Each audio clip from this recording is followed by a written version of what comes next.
Good evening. This is the regular meeting of the El Centro City Council. We'll now have roll call, please. Mayor Sanders? Here. Mayor Pro Tem Solomon? Here. Councilmember Villegas Walker? Here. Councilmember Silva? Present. Councilmember Jackson? Here. We did meet in closed session today at about 11:30, and it lasted for approximately an hour. We'll also have a report out of the successor agency, and that will be done by our city attorney, Ms. Chris Becker.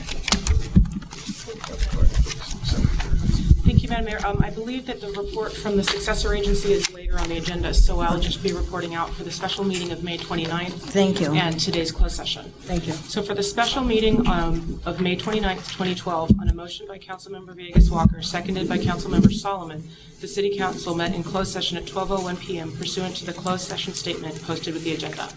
Councilmembers Sanders, Silva, Solomon, and Villegas Walker were present. Councilmember Jackson was absent. A report was given to Council on the anticipated litigation item. There is no action to report. The direction was given to staff. Closed session concluded at 12:31 p.m. And then on the June 5th regular meeting, on a motion by Councilmember Villegas Walker, seconded by Councilmember Silva, the City Council met in closed session at 11:34 a.m. pursuant to the closed session statement posted to the agenda. All council members were present. Council met with its labor relations negotiators, Ruben Duran, city manager, and Terry Brownlee, human resources director, concerning labor negotiation or labor matters with the fire safety management unit and the general's employee unit. There is no action to report, but direction was given to staff. Councilmember Villegas Walker excused herself from closed session at 12:00 p.m. because of a prior announced conflict of interest with the pending litigation item, Countryside Estates, LLC versus City of El Centro, Imperial County Superior Court case number ECU 04457. A report was given to the 4 remaining members of the council by the city attorney and June Aylen of Aylshire and Winder. Direction was given to staff, but there is no action to report. Closed session concluded at 12:36 p.m., and that concludes my report, Madam Mayor. Thank you very much. We now will go into our Pledge of Allegiance, which will be led by Councilmember Silva, and then invocation by Councilmember Walker. Those who can, would you please stand? Please join me in saluting our flag. I pledge allegiance to the flag of the United States of America and to the republic for which it stands, one nation, under God, indivisible, with liberty and justice for all. Please remain standing, bow your heads. Heavenly Father, thank you for the opportunity for us to gather here this evening. Thank you for this time of promise with so many of our graduates heading out into new life's adventures. Help us to lend words of encouragement and wisdom to them. More importantly, help us to always live a life of gratitude for the many blessings that we have and enjoy. All these things we pray in thy precious name. Amen. Thank you.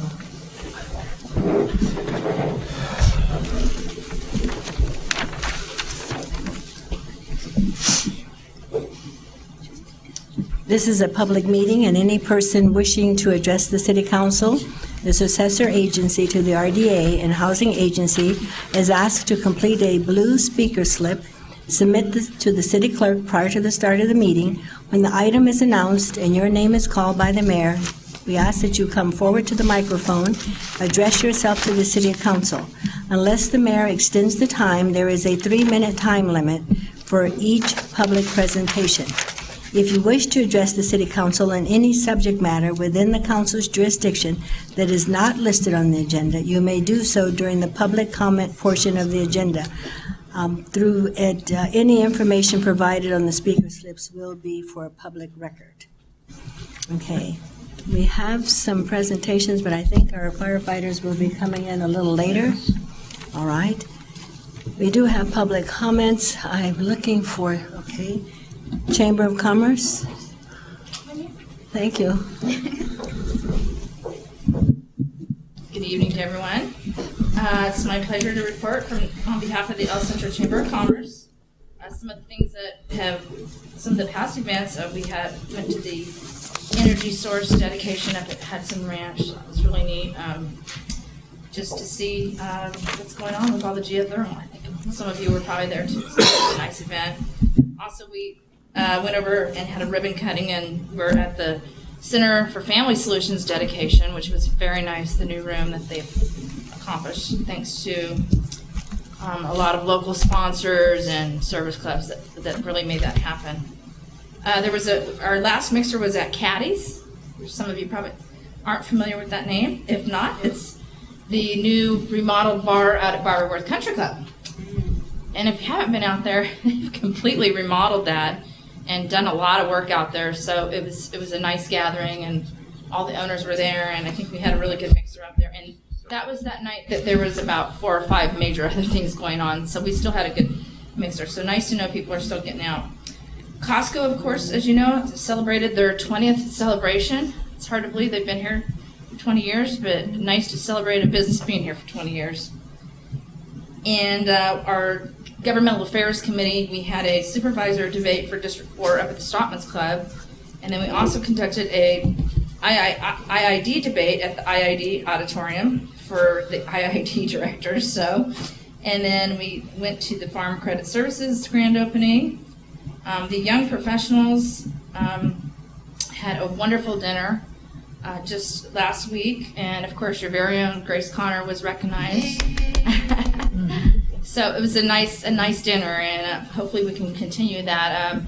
I can't say enough about that program. It's really done a lot this year, and it's a lot of thanks to, especially with Luis Plancarte from Newgalt, has really helped out with the Leadership Development Series. And as you guys know, I'm preaching to the choir, our youth is so important in those young leaders and getting them involved and giving them skills and having mentors in this valley. So thank you, all of you who have been mentors and help them, and hopefully those are our next city council people maybe one day. Not yet.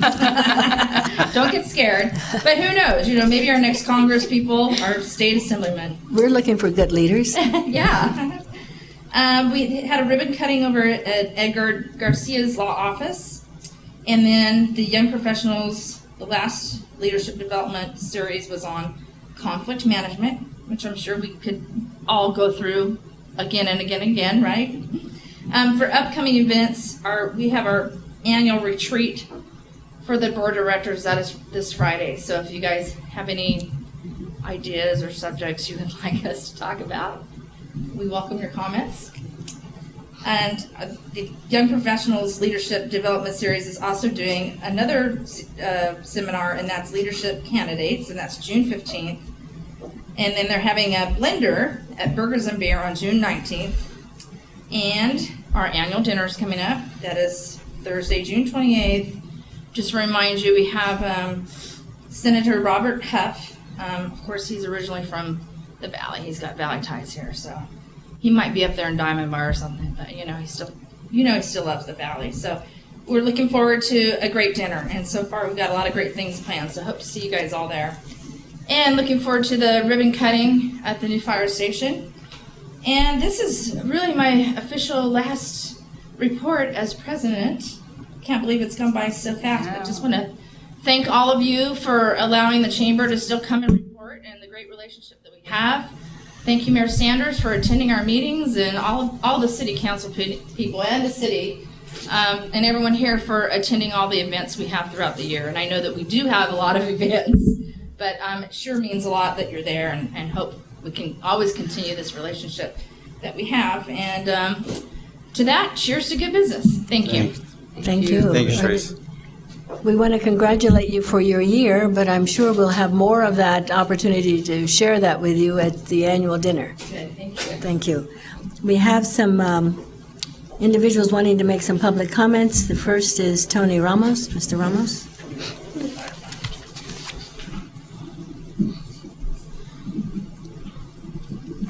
Madam Mayor, if you with me, if I go over 3 minutes, I hope I can. Tony, you and I talked about this, and we're going to try to I'm give just you... saying 30 seconds, 15 seconds over or whatever. Well, okay. Anyway, cut me off with your... Yes, we usually good style. will give you a little heads up as to the time frame, and as you're reaching and approaching 3, you. I will let you know. Thank you. Ladies and gentlemen, my name is Tony Ramos. I live at 2130 Sandalwood. One of the things that I wanted to talk to you about today was something that happened back in 2011 when these signs I was protesting against some judges at the courthouse, and I had already called the city, and I had called your chief of police that I was going to do that. Being that as it may, when I did that on a Tuesday, some of your code enforcement people came because some of the people at the courthouse felt that I was out of line, and I wasn't. That's my freedom of speech under the First Amendment to the Constitution. They came and they were rude. One of them said that if I didn't walk away with them, they were going to tear up my signs. What happened later was that things got settled down because I did talk to some people in the city. But to tell me that they were going to tear up my signs and come out with a bad attitude to these court enforcement people, I thought it was more of a sign for the people they sent them than it was for them. And I felt very uneasy because as an American, an ex-Air Force veteran, 4 years in the Air Force, 66 to 70, I know my rights. First Amendment of the Constitution allows you to freedom of speech, freedom of religion, freedom of press, freedom to gather, and then freedom to confront people like yourself without any hassles, you know. There's nothing wrong with that. It's just that government sometimes does not feel right about being confronted. And in the back of this sign, it says, as truth stands, even though there's no public support, and that's by Gandhi. And we shouldn't feel that government should control people. People should control government because that's liberty. That's a sign of fairness. And all I'm asking today to your people is that you at least know what's happening, because if you didn't know, you think that these people were doing a good job, and they are. I'm not trying to blow a blanket on all the whole city of El Centro. It's just these people. And about 3 weeks ago, I can come to the same thing. And without naming names, I think I had issues with some of your people higher up there. And even when I asked them to return my phone calls, they never did. I think it's so important that they return phones. You know, of all the people that I know in government, you know whose name is in the paper or in the phone book with the address and everything? Sedelius. Nobody else. Sedelius is there, and I went to see her on a Sunday right before the holiday. And I was reading nice. I talked to her about my issues, and her name's there, and that's the way I think it should be with everybody else. You know, Thomas Jefferson said that. Is that the one that's here, Tony? We can read it from your sign. How much do I have? No, I'm saying, is what you're going to read from Thomas Jefferson, is that the one that's No, it's printed another in? one. All right. It says, when a man assumes public trust, he should consider himself public property. And that's the way I feel sometimes. If you don't like being called late at night or being bothered, then you should consider maybe not running, because you are part of that. And I feel that all of you, and the people that I deal with at the IID and at the Board of Supervisors do feel that way. But sometimes they get away with it by saying, well, I forgot, I didn't get the number or that. But yes, when they are running for office, they call you right away. So all I'm asking today, not to come here and chastise your staff or anybody. Do look into this, you know, and I think you have. I think you let this semi-little, not investigation, but this concern I had, and I also talked to Mr. Jackson, Mr. Silva, and like I said, I don't come here to throw rocks, but sometimes, you know, a little red flag to tell you how business is going is good for you, and it's good for the city. And I hope nobody gets offended by what I'm saying, but that's the way it is. Do I have any more seconds, Cecilia? Your time is about up, Tony. Okay, then I'll I think close. you're going to bring it to closure. Yeah, I'll just close by saying that Mr. Romero here, right? Mr. Romero has helped me very much in the past, very helpful. And so the lady Norma was very casual with me. Although I left with a smile, but not content, and that's why I had to come here. So all I'm asking you, if this happens again or it doesn't happen again, and if you hear from me or anybody else, that's the American way of doing things. Thank you very much. Thank you. All right, Tony, thank you very much for coming. And yes, any member of the community has a right to petition their elected officials. Mr. Juan Rodriguez?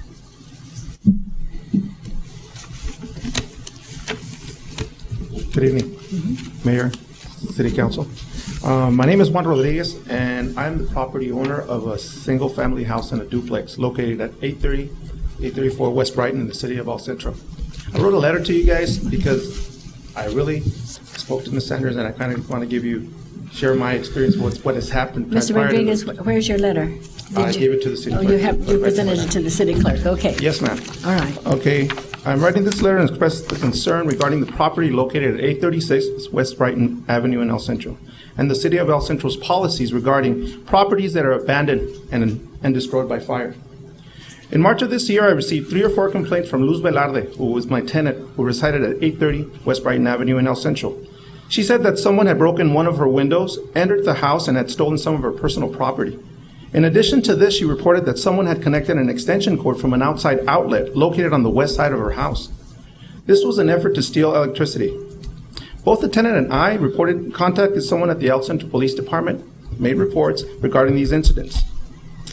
In the middle of March, when I was in the process of repairing one of the units in the duplex, I noticed that someone had forced open one of the kitchen windows in one of the apartments and had attempted to break into it. I reported this to the El Centro Police Department. The officer who came by and was very helpful handled my call, informed me that a week prior to this, that the El Centro Police Department had conducted a raid at the residence located at 836 West Brighton Avenue. They removed 3 to 4 homeless people who had been living there illegally.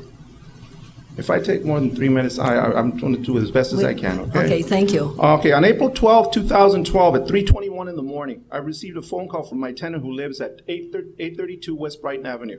She frankly told me that she and her family had made it out alive.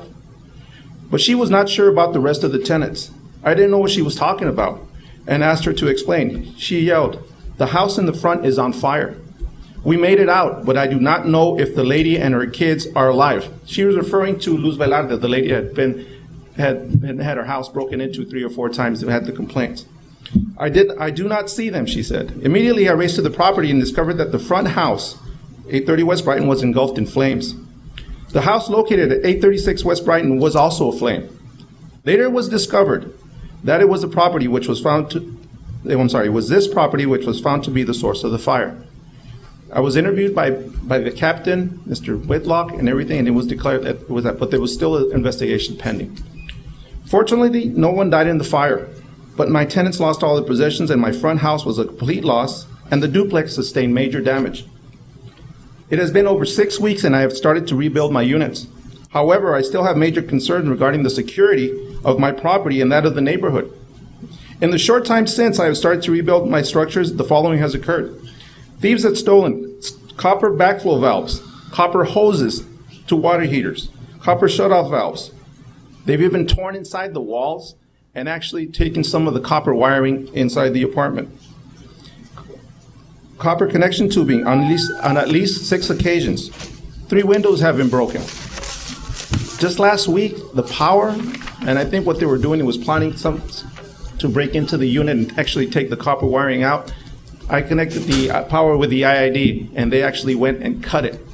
And they were kind of like plotting to go inside and actually continue to steal the copper. Mr. Rodriguez, I think that the picture that you're painting is something that the council can have some understanding of. Do you want to add more to this? Yes, ma'am, I want to. But how long is your letter? I shouldn't be more than 1 minute. But what I'm wondering now, since you have presented us with this letter, maybe we can read it. Do you want to tell us But I specifically? think the rest of the people that are here in the community would like to also know about it, Ms. Well, Anderson. I know, but I think you're right, they may. But we want you to now not read the letter, but tell us what it is. Okay, what that- I want is this. Okay. I'm doing my due diligence, Ms. Sanders. I am rebuilding these units. I have them rented. The house is just demolished. The one in the 830 West Brighton has already been demolished. I'm going to rebuild. I've had to go ahead and I spent over $1,500 on to put security doors, lighting, and taking preventive measures to try to deter this from the thieves. These people, these homeless people, are still there. They're not going to go away. Okay, I'm asking for your assistance. Can you do something to go ahead and clean up that property next to mine? Okay. I'm doing my due diligence. I'm doing my part. Okay, I could have very easily walked away, but I choose not to do that. I see this. It's an eyesore to our community. It's there, and you know what? It's sad to see this. Okay, it's not only for my interest, but the interest of all those people in our neighborhood. Okay, let's not forget. There's a daycare. There's a church there, and there's also hundreds of kids that walk by there every day to go to Central Union High School. Now think about it. It's a safety issue and also health issue. Like the wind when it's kicking up right now, where are those ashes going to? Okay, I realize that this property was abandoned. The 2 people were deceased. There was no point of contact. However, something has to be done. Can you please help? That's all I'm asking. Let me inform the council that you and I have had several conversations about this, and for the council members, I did drive by the parcel that Mr. Rodriguez is referencing. I did see it, and I was quite concerned about what we might be able to do. As a result of the conversation that he and I had, I did direct him to speak with Mrs. Pedra because Mrs. Walker and I work with the Community Enhancement Committee. I also suggested that you talk with Mr. Williams for our building official that handles all of our court enforcement. Under those umbrellas, we found that, at least as I understand from your conversation, we still have a gap in something that we, the city, can assist you in trying to alleviate this problem as you go about rebuilding your parcel and providing safety and homes for individuals that are in need. So I asked Mr. Rodriguez, with this problem, it seemed to be bigger than what I was able to address over the phone with him, that he come and make this presentation so that the full council can hear his dilemma. And then we would ask staff perhaps to intervene in some way to see whether or not we can address it to your satisfaction. So at this point, unless there's any questions for Mr. Rodriguez, Ms. Walker? I have a comment, Mr. Rodriguez. I think that the issue, as you pointed out, is the fact that we have two deceased landowners. Yes, ma'am. And we cannot establish who in fact has title to that property. And there's certain requirements, of course, for government to go in and seize property. We can't do it, but as Ms. Sanders was saying, we did discuss this specific property at our Community Enhancement Committee, and I believe we gave direction to staff to expedite whatever it is we can to figure out what the city's options are, because if we can't locate an owner of the property, can we go forward with code enforcement? Can we go forward with clearing and securing that property? But in the absence of figuring out who owns it, the government is very constrained on what we otherwise have power to do. So at this point, we're definitely aware of the problem, and I would ask if the city manager or our city attorney have an update from where we left it at our last Community Enhancement Committee. I thought there was going to be some additional due diligence through the assessor's office or something to try to figure out chain of title. I don't have the update from that meeting, Mr. Williams. The process, there's two processes that we think are in front of us. The first process is that the public administrator, this is not the county administrator, but the public administrator takes files and takes possession of the property for the state, and then they can give us the authority to go in and tear everything down, because we'd be trespassing, even though there's no owner. Under the escheats laws, technically, the state of California, Sacramento, owns that property. We need that authority. Ms. Saika, the public administrator, has not done this process before, and they're working through that. But we're also asked the city attorney to treat this as a public news, not public news, as a danger.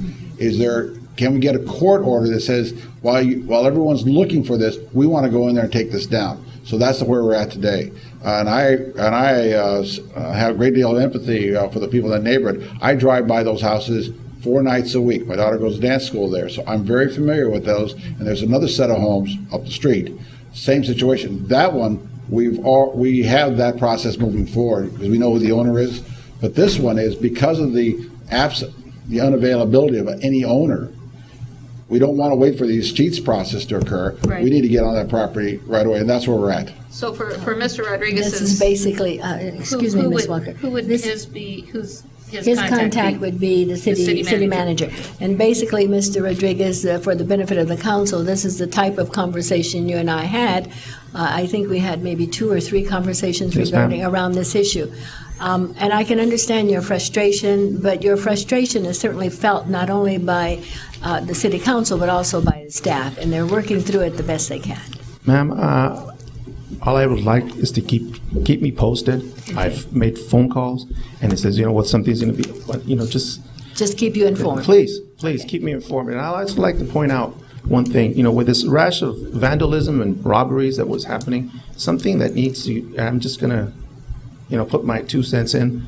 Okay. It seems too easy for these people that are actually ripping off all this copper and actually come into, you need to really, really relook at the city ordinance of what it does. I know in Calexico that they do this.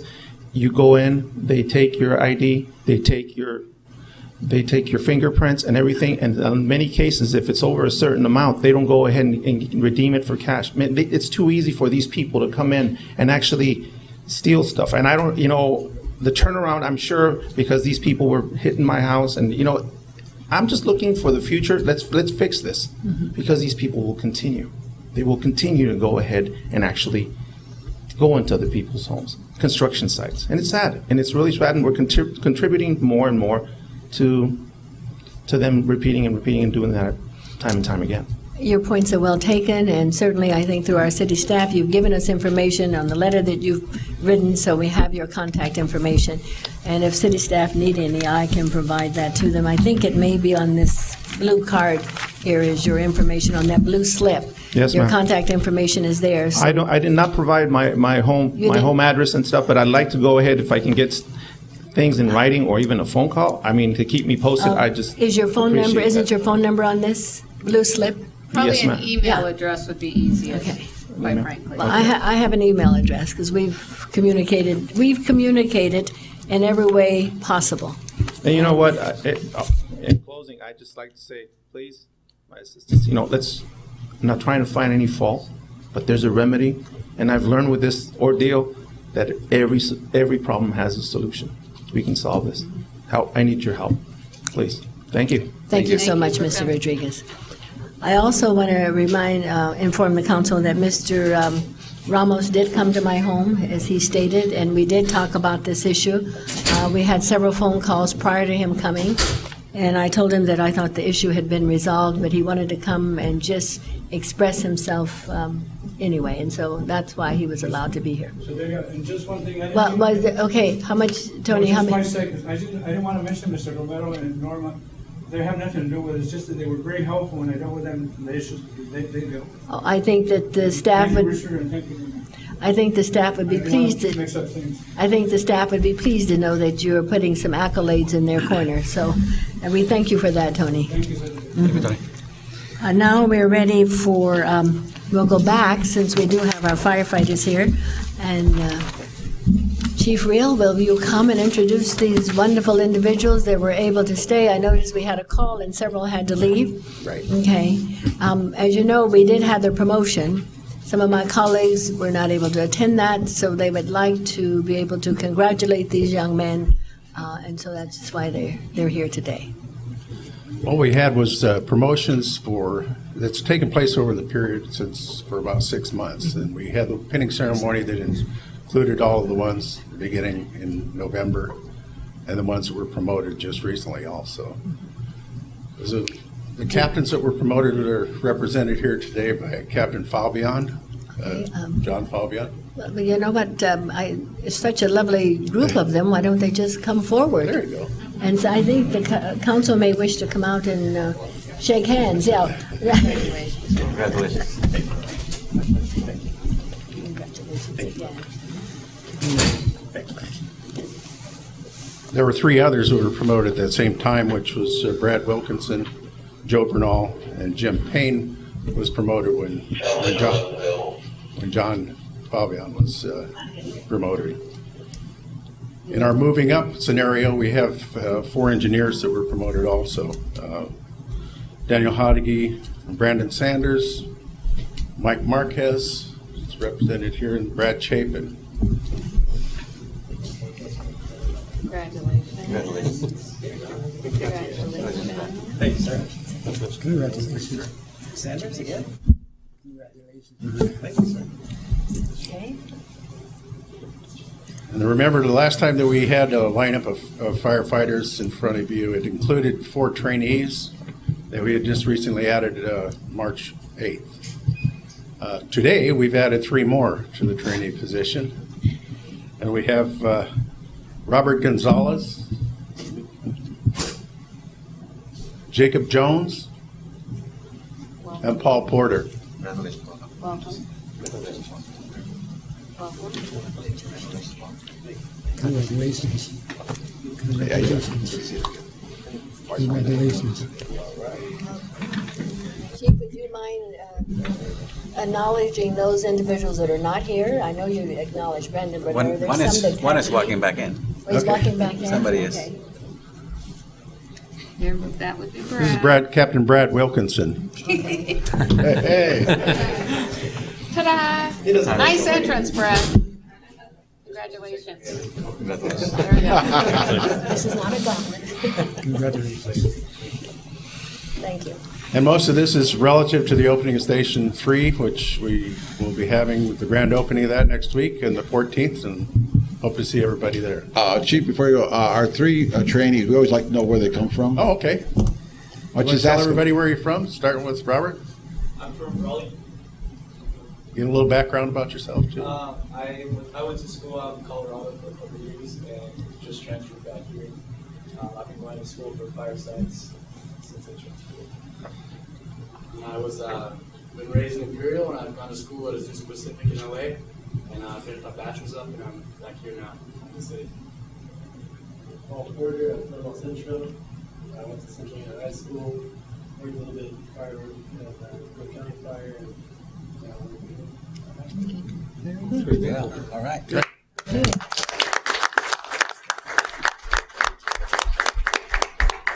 Thank you, guys. Thank you, Chief, and thank the young men for taking time out to come down. Thank you, man.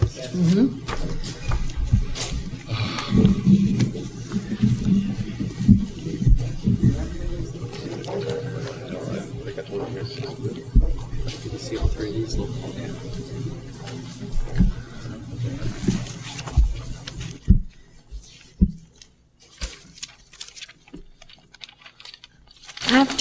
After we do the consent agenda, I think if you don't mind, Mr. Green, would you mind coming forward after the consent agenda? Would you like to be that early, or would you like to stay till the end of the meeting?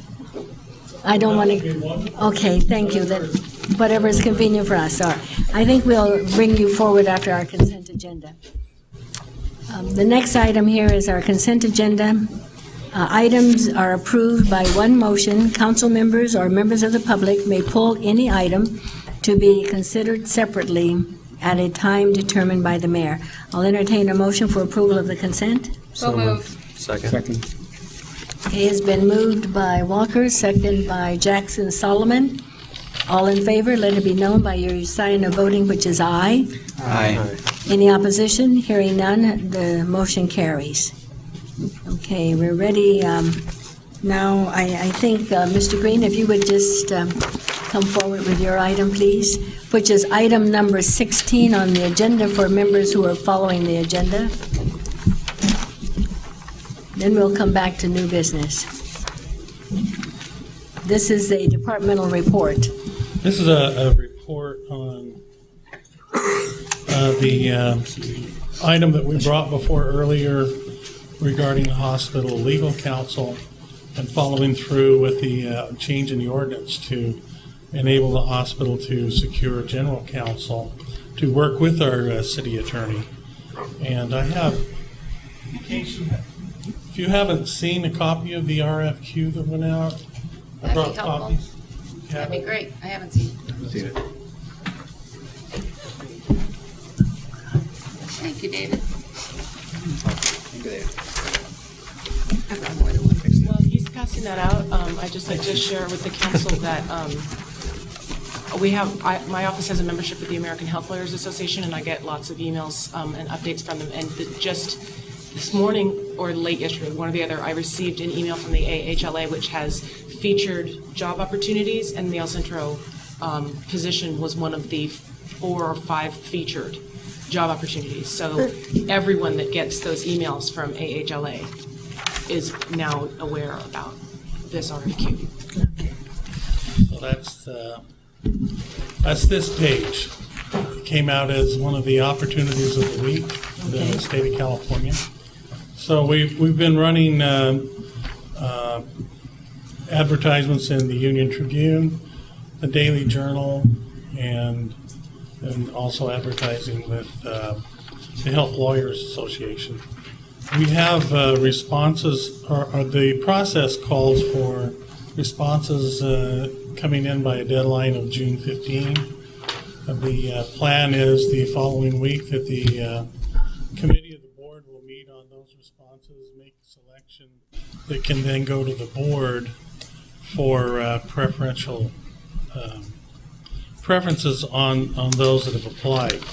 At this point in time, have 7 that have applied. 3 well-known major firms that have applied with blended rates for covering general counsel. As you can see in the RFQ, we've asked to cover 3 general areas of law, and then preferred, if possible, also the healthcare law. The complicating factor is finding those that have the experience in healthcare law and being able to tie to those points in healthcare law that include compliance, Stark law, anti-kickback statutes, and those areas that continue to change on a monthly basis. And so we have gotten responses from many people that are interested, some known, obviously people that we've dealt with in the past, but also some unknown, some lawyers from both the LA area, the coastline, San Diego, young and old. But we've asked for 10 years of experience in health law, and as we've been working with Chris to make sure we get the right person selected, I think we've got some pretty good criteria and a bunch of folks that are lining up with that. Chris has also notified all of the legal counsel in all of those that would be potentially interested in this in the local area as well. So we did a direct email to them, and then also doing the recruitment through these other avenues. The process we hope to have concluded by the end of the month so that we can get a person started and on board in July, so that we have the backup to back up the city attorney in all of the issues regarding the hospital. There are so many various issues that come up, it's pretty hard to keep up with all of them. And Chris has done a fantastic job of working hard to keep up with them all at the same time, trying to keep up with the city duties. So we appreciate that, and the hospital is willing to stand behind whatever it is the city would like us to do to get this process done. But our intent is to pull in an individual or a firm that's capable of giving us all of these particular capabilities at the lowest price, but at the same time give us the advantage of having greater expertise on a regular interval. Questions? I don't know. We'll see. Any questions, Ms. Walker? Very encouraged, Mr. Green, to see that the process has progressed. One of the recommendations was to contact other healthcare districts or hospitals within the Coachella Valley, Palm Springs, LA, San Diego area to see who they are employing, either in-house as general counsel or if they're using particular firms, to use that as a resource also. Has that been done? Yes. Yes, it's been done and continuing to be done with various different councils. I did get your recommendation on General Counsel Applebaum, who was General Counsel for Tenet Healthcare. Is how I got to the Desert Hot Springs area. And we've included him in the solicitation, talked to the folks at Desert Hospital, at Tenet, although they changed all of their leadership recently. So, but that's not unusual for Tenet. But on the other hand, Tenet employs their attorneys on a corporate basis. And that's how Applebaum got there in the first place, was working with them, and then was able to stay. I've talked to the districts in San Diego, the hospitals in San Diego, gotten recommendations from them. Our strategic planner, Nate Kaufman, gave me a name of, recommended an individual who's in a firm based out of LA, but just as potentially able to. That's McDermott, Will, and Emery's firm. Excellent. But just as capable of being able to offer the same services that Jody Root from Procopio and the others are, and with a different perspective and additional expertise. Hooper Lundy Bookman is very interested. They have offices in San Francisco, LA, and San Diego, and offer a full array of things that are pretty deep in healthcare. If there is a suit going on between the association and the state, they're usually in it. So, I mean, they're pretty well entrenched in all aspects of that. My concern is making sure that we have some individuals that are staying focused on those statutes that continue to change, especially during the health reform era.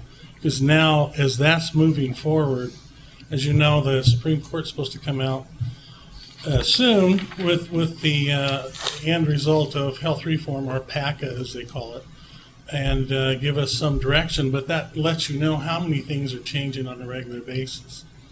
I had the opportunity to speak on a panel with the most recent Medicare director, who stepped down a month ago, a week and a half ago in Newport Beach. I had an opportunity to talk to him about concerns in those areas and things that we need to be aware of, and was able to address to him and get some general direction of what's happening on the rural scene, and actually was encouraged. He wants to come and see our hospital, by the way. He was very impressed with what we've been able to do out here in what he called the frontier versus the metropolitan areas. Although, interesting to note, he was more impressed with the rural hospitals from a national perspective. This guy is from Boston, was the inventor of the Institute of Health Reform, or of Health Quality, and was more impressed with what we're able to do on the rural scene because we put so much more effort in getting it done. And so we went through the things that we're working on, and just so you know, we are working directly with IHI on improving the quality over the coming year.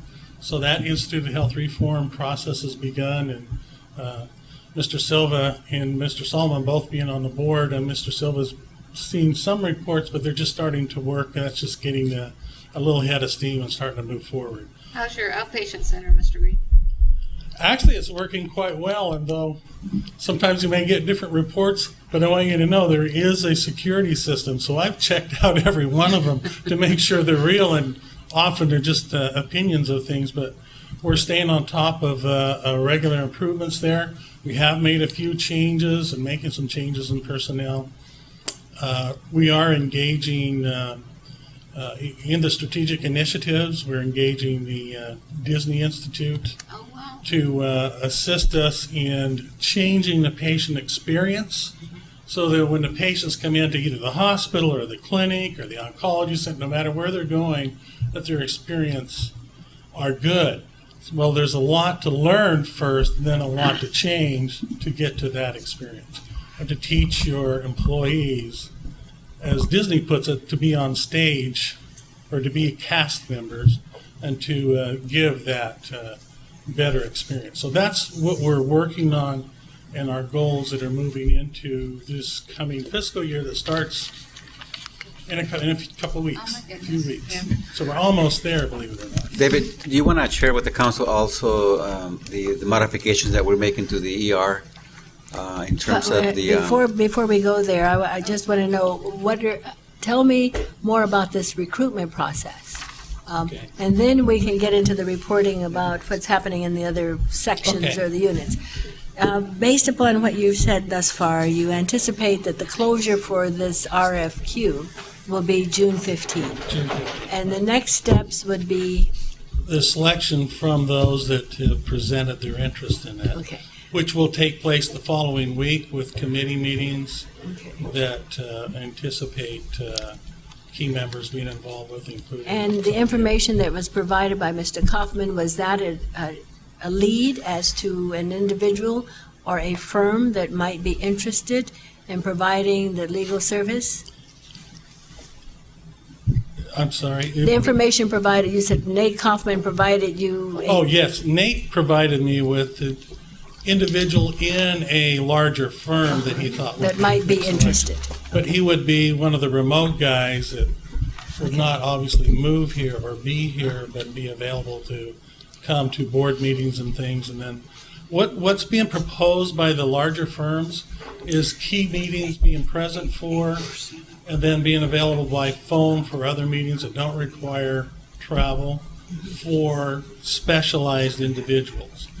And we looked at using a generalist that might be more local in conjunction with them, or tying into firms. You're that looking can- at, here, I thought I heard you say generalist? Well, a generalist Generalist, meaning legal generalist. legal, yeah. Okay. Sorry, not doctors. I was going to say, no, all right, I'm getting these two confused. But all right, since 15th is the deadline, then I think that maybe through Chris, we'll get some input as to how that process played out. I think Mr. Silva had a question, or wanted you to No, I just wanted expand on to share with something. you in terms of the flow of patients and the modifications, the infrastructure changes that we're making Right. to the hospital. You want to share that with the council as well, David? Well, there's several things that we're trying to do to improve the experience in the ER. The first one is don't get stuck there waiting for a bed to be admitted, which has been one of the challenges for the past year, and one that I hear about, and I'm sure you hear occasionally, how long it took somebody to be admitted because of the lack of nurses or ability to get upstairs. It's been relatively full all year. It's been a banner year as far as volume, but the challenge has been the ability to keep everybody going through the system. So the average number of hours it takes to go through the ER, we've been setting goals with the docs as well as the doctors group as well as our own staff on trying to curb that and bring it down between when they're needing to be admitted and when they're finally out of there. The other thing that Mr. Silva is referring to is we have the architect working on 3 different options to give more space in the emergency room so that we're able to take some of the pressure off of that and move things around. My goal is to get the triages out front, but the fast track area I want to move off the front door too, because when you first walk in, you just see all this barrage of people sitting there. It gives you the wrong impression, and there may be plenty of room in the back, but you walk in thinking, oh my gosh, they're chock-a-block full. So we're moving that around. We are making some changes over in the other area for an observation unit over on the old south wing to use that for OBS. So the change in the environment in acute hospitals is a good number of patients that used to be inpatients are now just there for observation. They can be there for 3 or 4 days. And so what we're doing is we're setting that up as our observation area, which then also becomes an area where those waiting to be admitted can be moved so they're not stuck in the ER all of that time. So it becomes, in essence, a buffer to the ER. If you go look at Sharp Memorial, it has 50 beds. The back half are essentially observation. So essentially by using these beds over there, we're able to almost double the size of our ED as far as flow and accomplish that without the new building yet. Not that we won't need it, but still accommodate that this year and get that burden eased so we can move it. Okay, now, And are so if these you look at the volume, Sharp Memorial is doing 50,000. We're doing 48,000 a year in volume in the ED. Did that answer? Thank you, David. Thanks. Any additional questions for Mr. Green? Otherwise, Mr. Green, I think what we'll do is use the liaisons, Mr. Silva or Mr. Solomon, and we'll look closely at the CEO's report. Okay. When it comes in the agenda packet as to how things are working out. All right, we'll keep you updated on that and then try to get, keep you updated on the legal counsel. Okay. Chris will be right in the middle of it too. Okay. Thank you. I have a Med Exec committee going on at the same time, so I appreciate the ability to get back to that. Thank you very much. Appreciate it. All right, we're moving now to new business. This is discussion and any necessary action regarding the awarding of a bid, authorized execution of contract for the Waterman Avenue Extension Project to Pyramid Construction. Presentation will be made by Mr. Hagan. That's item number 11 for those who want to know that we shifted the agenda around somewhat. Thank you, Mayor and council members.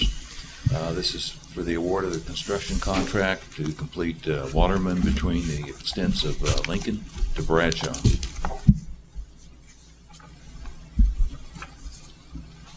I guess we're working here. Okay, this I have several drawings here I'll bring up, but if you recall, the delay in this project was we were acquiring the right-of-way, and we have acquired regard the access to the right-of-way now. We moved ahead with the drainage, the turquoise color. Moved ahead with that project. We had the fire station contractor complete that work so that access could be on Bradshaw for the fire station opening here next week.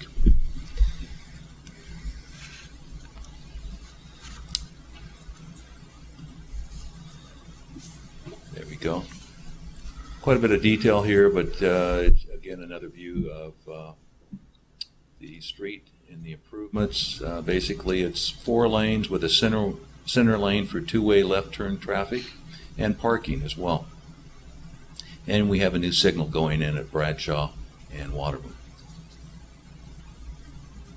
And here's a view looking south of the future Bradshaw with the fire station on the right. We had bid opening on April 5th. 3 bids were opened.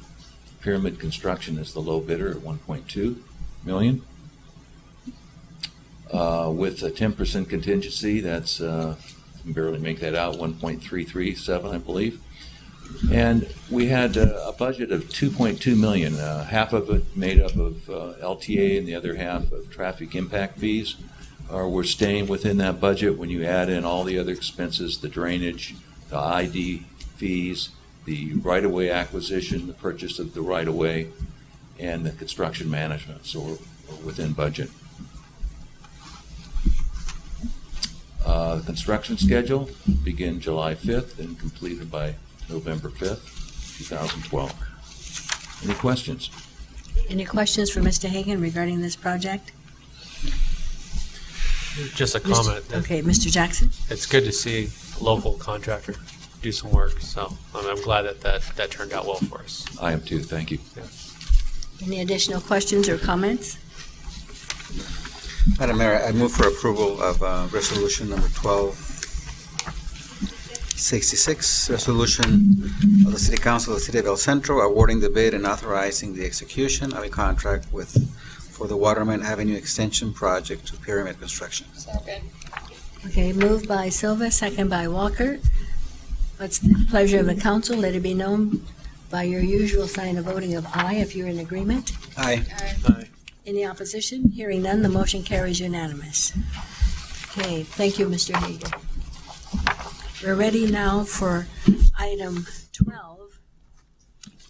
It's a discussion and any necessary action regarding the City of El Centro's annual budget for the fiscal year 2013.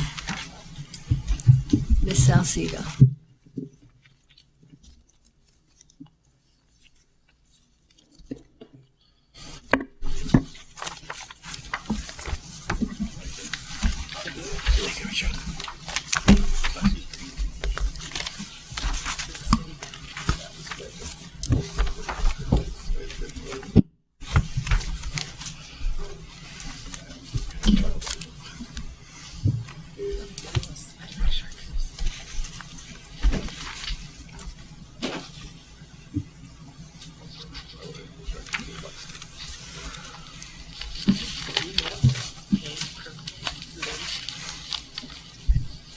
Good evening, Mayor and Council members. Welcome to our final presentation for the budget for fiscal year 2013.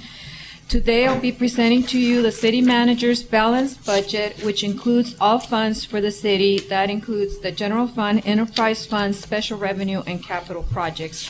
Today's presentation is a culmination and the end result of 2 previous public workshops, as well as multiple budget meetings with department staff, directors, city manager, and so on.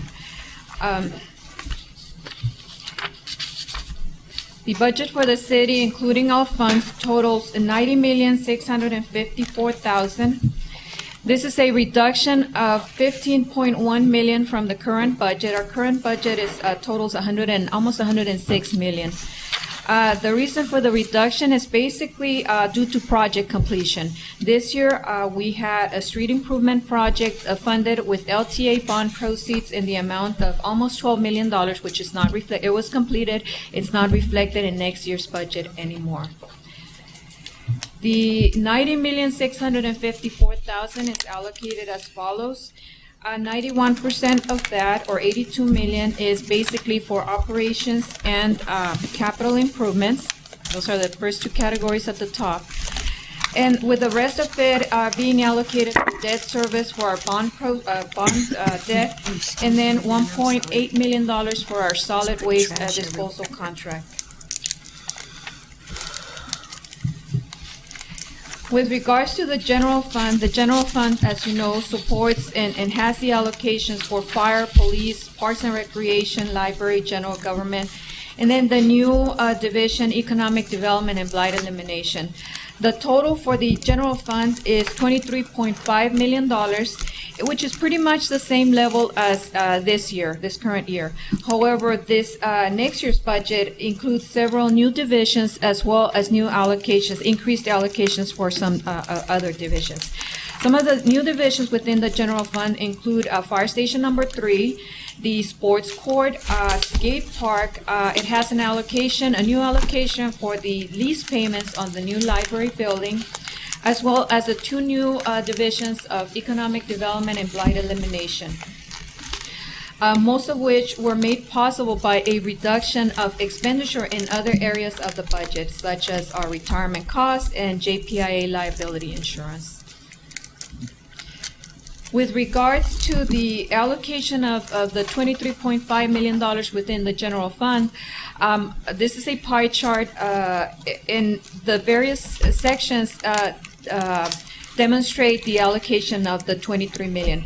The largest allocation, this green section right here, it's 61%. That's the total, that's equivalent to $14.3 million, and it's allocated for public safety. That's police and fire.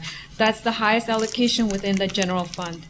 The second highest allocation this year is this blue section right here. That's Parks and Recreation at 11.8% or $2.8 million. This year it's the second highest allocation within the general fund, and that's as a result of the sports court, skate park, increased allocation for the splash pad, as well as the lease payments for the library. Third highest allocation is general government. That's our council, human resources, attorney, finance, IT, and that's 11% or $2.6 million. Some of the other ones, public works at 9%. That's our streets. Engineering and lighting maintenance, $2.1 million. With the rest of the allocations in the 2% category, community development, the new divisions of economic development and blight elimination. We have a surplus this year, and that's reflected as a 0.2%. That's $57,000 being allocated for our fund balance.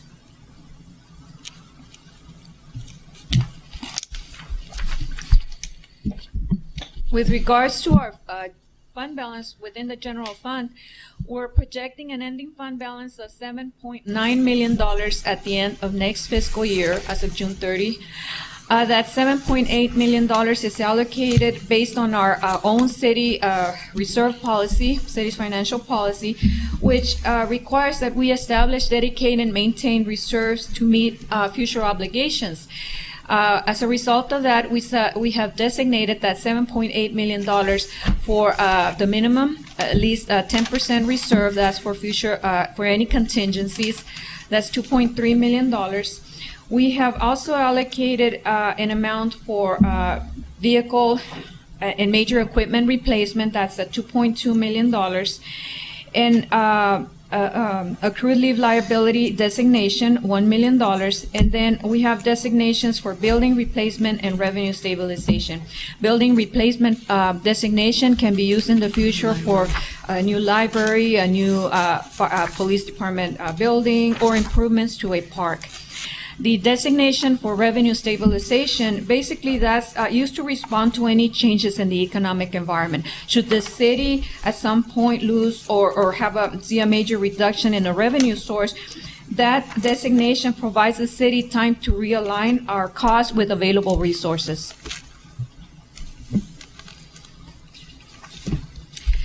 With regards to the enterprise funds, The working capital projected as of June of next year, at the end of next fiscal year, for the water fund is $6.2 million, and the wastewater fund, $850,000. There are some challenges within the enterprise funds, and that is within the wastewater fund. At $850,000 in working capital, ending working capital, that is a low amount, and it's not adequate for this level of operations within this fund. To improve the financial position, we either have to reduce expenses or increase revenues. We have already reduced our expenditures, so in order to determine the best course of action, among other things, we have contracted for a rate study with a consultant to conduct a rate study, which will be presented to council, I believe, at the next council meeting in July. Yes. Second council meeting in July. Okay.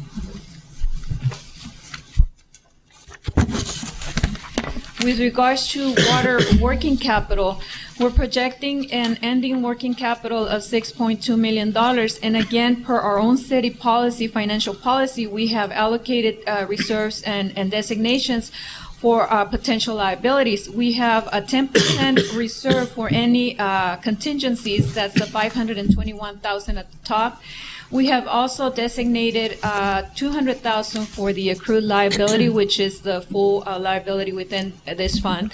We have also designated an amount for vehicle and major equipment replacement of $3.8 million, which is right on target with the amount of accumulated depreciation within this fund. For wastewater, we have, as mentioned before, a total working capital of $850,000. Which is sufficient to cover the 10% reserve, that's the $434,000 at the top, and then the accrued liability of $200,000. However, the amount designated for vehicle and major equipment replacement of $215,000 is low. The amount recommended for this category would be the $1.6 million, which is equivalent to the accumulated depreciation for all the equipment within this enterprise fund. Everything allocated, designated $150,000, leaving an undesignated unreserved amount of $0. And this is where the challenge is. We need to strengthen and build up this working capital within the wastewater fund.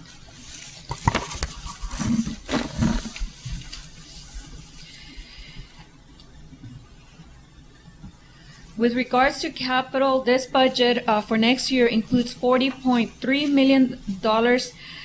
$40.3 million in capital, which is allocated for public works, parks and recreation, public safety, and administration. Within public works, we have allocated $35.1 million for public works projects, with the major ones, the most significant ones being the first three on this slide, totaling $35 million. The bigger one there at $21 million is basically for wastewater system improvements and water fund improvements. Next to that, we have almost $10 million for street improvements and $4.3 million for the bus terminal at 7th and State. Within Parks and Recreation and Learning, we have allocated $4.2 million in capital. The most significant items here being the $1.4 million for the sports pavilion at MLK Park, and then $2.4 million for the skate BMX park. For public safety, we have allocated $501,000. Of which $437,000 is for police vehicles. I believe we have we're budgeting for 5 police patrol vehicles for next year. Then equipment, furniture, computers, and a shade structure for their building.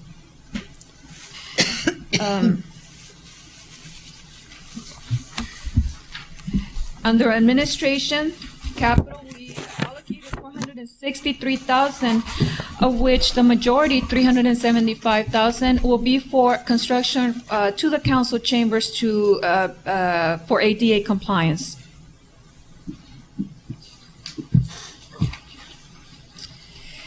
In developing this budget, we looked at the city's strategic planning program and goals in order to design a budget that addressed those goals that were established for the city. The goals within the strategic planning program are those of transportation and mobility, safe neighborhoods, recreation and lifelong learning, and economic development and city beautification. I am proud to say that we have met all of those goals with this budget, with next year's budget. For example, we have met goal number 1 for transportation and mobility and have allocated $15.4 million for that endeavor. $9.7 million, as mentioned before, will be for street improvements and construction. In addition to that, we have $1.2 million for street maintenance, cleaning, and lighting, and then $4.3 million for the terminal. We have met a strategic program goal number 2 for safe neighborhoods with an allocation of $14.8 million, of which 14.4 will be for operations for police and fire. And then under city beautification, we have met goal number 4 and have allocated $152,000 for under landscape and lighting districts, and then blight elimination, one of the divisions with the new divisions within the general fund.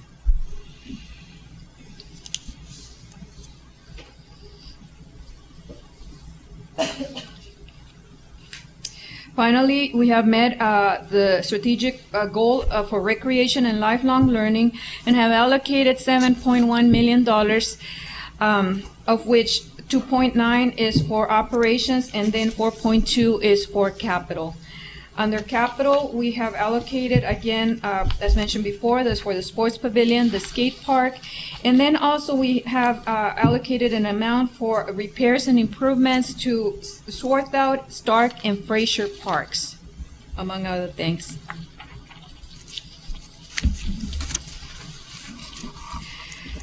Now, in preparation of this budget, we did encounter several challenges. And there are some challenges in the future that we, in preparation of this budget, try to prepare for. Some of those challenges are the continuous state budget crisis. As you know, the state has the ability to rate local revenues. This year, they eliminated the redevelopment agency, and that was a challenge to the city as we had to incorporate a lot of those expenditures within the general fund, and then strategically look into each individual component of those expenditures within the RDA. Another challenge is that the state is challenging the use of bond proceeds, RDA bond proceeds, and as you know, we did issue the 2011 C bonds that are in their intention for the purpose of the construction of the aquatic center. So that is being challenged by the state. Some of the future challenges, once we build the aquatic center, is the future operational cost for that facility. So what we continue to do is to position our finances in order to be ready to absorb those expenditures in the future. Another challenge is the annual required allocation for other post-employment benefit liability of $1 million.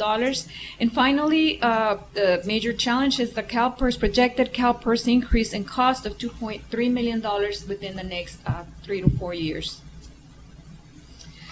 However, in summary, what I want to say is that we have a balanced budget that meets the city's strategic goals with no furloughs, no layoffs, no cut in the level of services, which is a great achievement all the time, at any time. However, during these tough economic times, it is more so of an achievement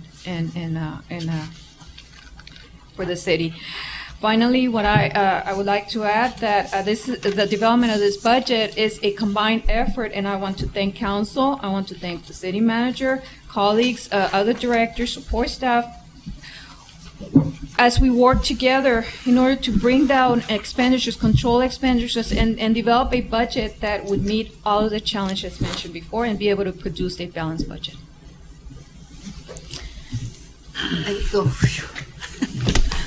Let's see if there, before you leave the podium, let's see if there's any questions or comments, starting with Ms. Walker.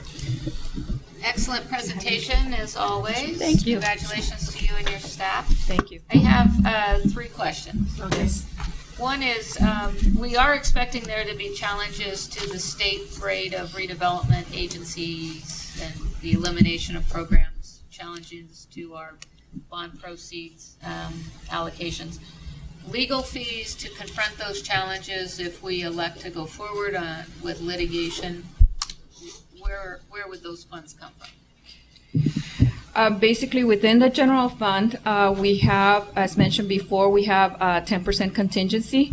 We most likely have, exactly. Okay. Within the successor agency, I believe we allocated a certain amount of money for legal fees. However, that's also being challenged, so we might not be able to get that money. So our only option would be the general fund from contingencies.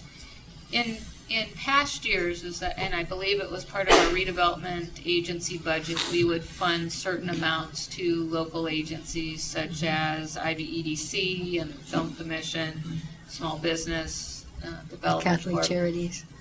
I'm sorry? And Catholic Charities. No, that's more the Federal. CDBG. Okay. I'm thinking of the RDA Oh, funding. RDA funding, okay. You know, $10,000-$15,000 for each of those agencies. Is that amount, are those amounts allocated anywhere in this budget, or we've elected to do away with those for the coming year? Within the general fund, under Economic Development Administration, we have allocated $3,000. I believe it's, I don't have a full list, but it's IBEDC, Film Commission, and, do you recall the other? What it would allow us to do is Exactly. continue exactly what you did last year, no more, no less. So it's Okay, so the funding would be continued at current levels for those agencies, and we believe they're the Film Commission, IBEDC, and... Those were the previous agencies, yes. Is it the SPDC? The other one is the SPDC? It might be. I don't have a full listing. I just have, it's a $3,000. Total? Yes, total. But that's what you had last year. Okay. Yes. I think that later this evening, there'll be requests that we consider funding the donation for the Joint Strike Fighter Task Force.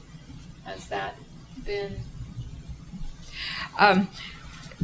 With regards to funding for that endeavor, Yes. as mentioned before, we have that contingency, as well as I mentioned that we had a surplus of, what was it, 57,000 that is going towards. Yes. So yes. Okay, so that Right has there. been at least thought about.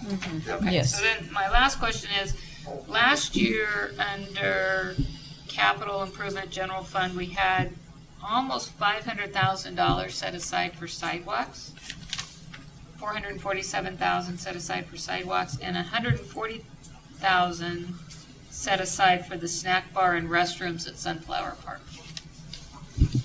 For the Sunflower, I believe that project will be completed this year, so that's not reflected in next year's budget. No. Okay, if it's not going to be completed, well, it's not initially reflected in this budget, we'll do a budget adjustment to include it for next So year. last year was $140,000, and that's the snack bar and restroom at Sunflower. Okay.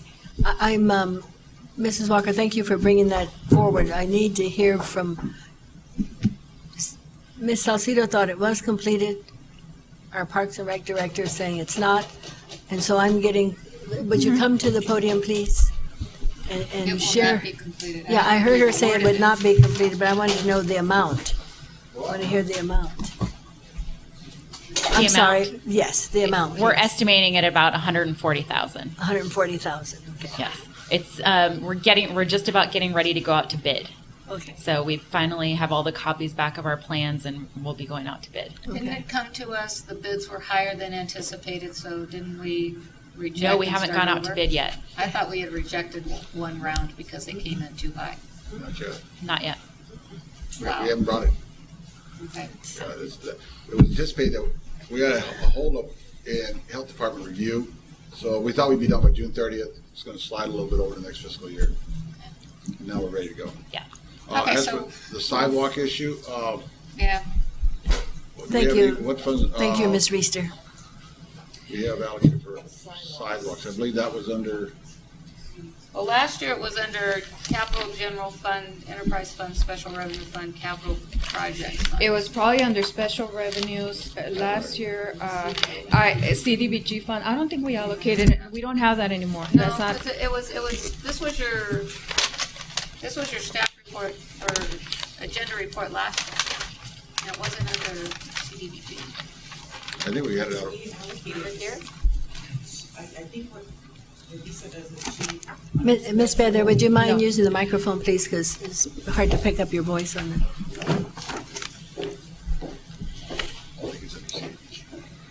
If I understand correctly, when she does her classification as part of the overall city's budget, I believe she allocates CDBG funds under special revenue. That's correct.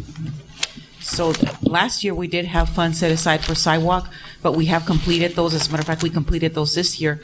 And we didn't, as you probably recall, we didn't set aside any CDBG funds for this next fiscal year for 2013 under CDBG. Okay, so then my question is, there's not an additional sum, because we know that we need sidewalk improvements. There's not an additional fund that we're looking to budget for this coming year for sidewalk improvements? not currently, no.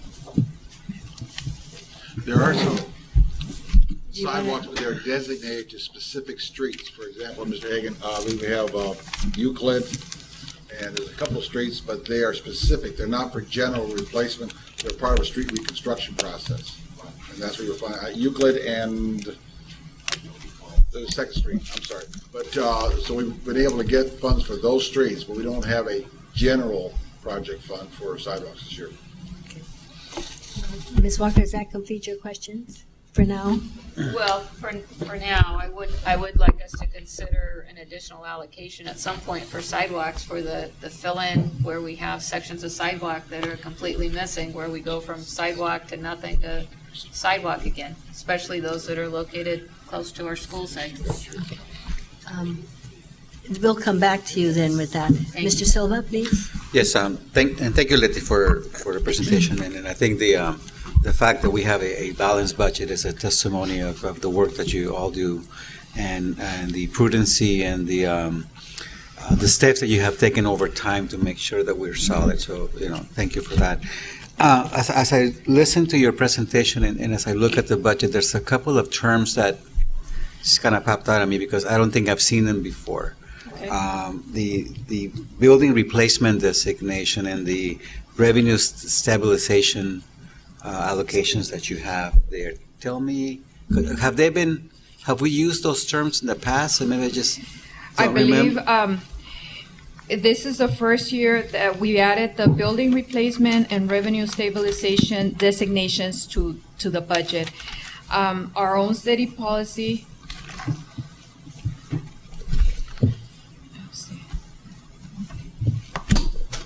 And what does that mean? Basically, you're setting monies aside for example, the building replacement to build up enough funds to build desired facilities. For example, if we have a need for a new police department, then we're going to build up enough funds for that endeavor. 5 years, 4 years down the line, or a new library building, or improvements, for example, to Swarthout Park, estimated in the millions.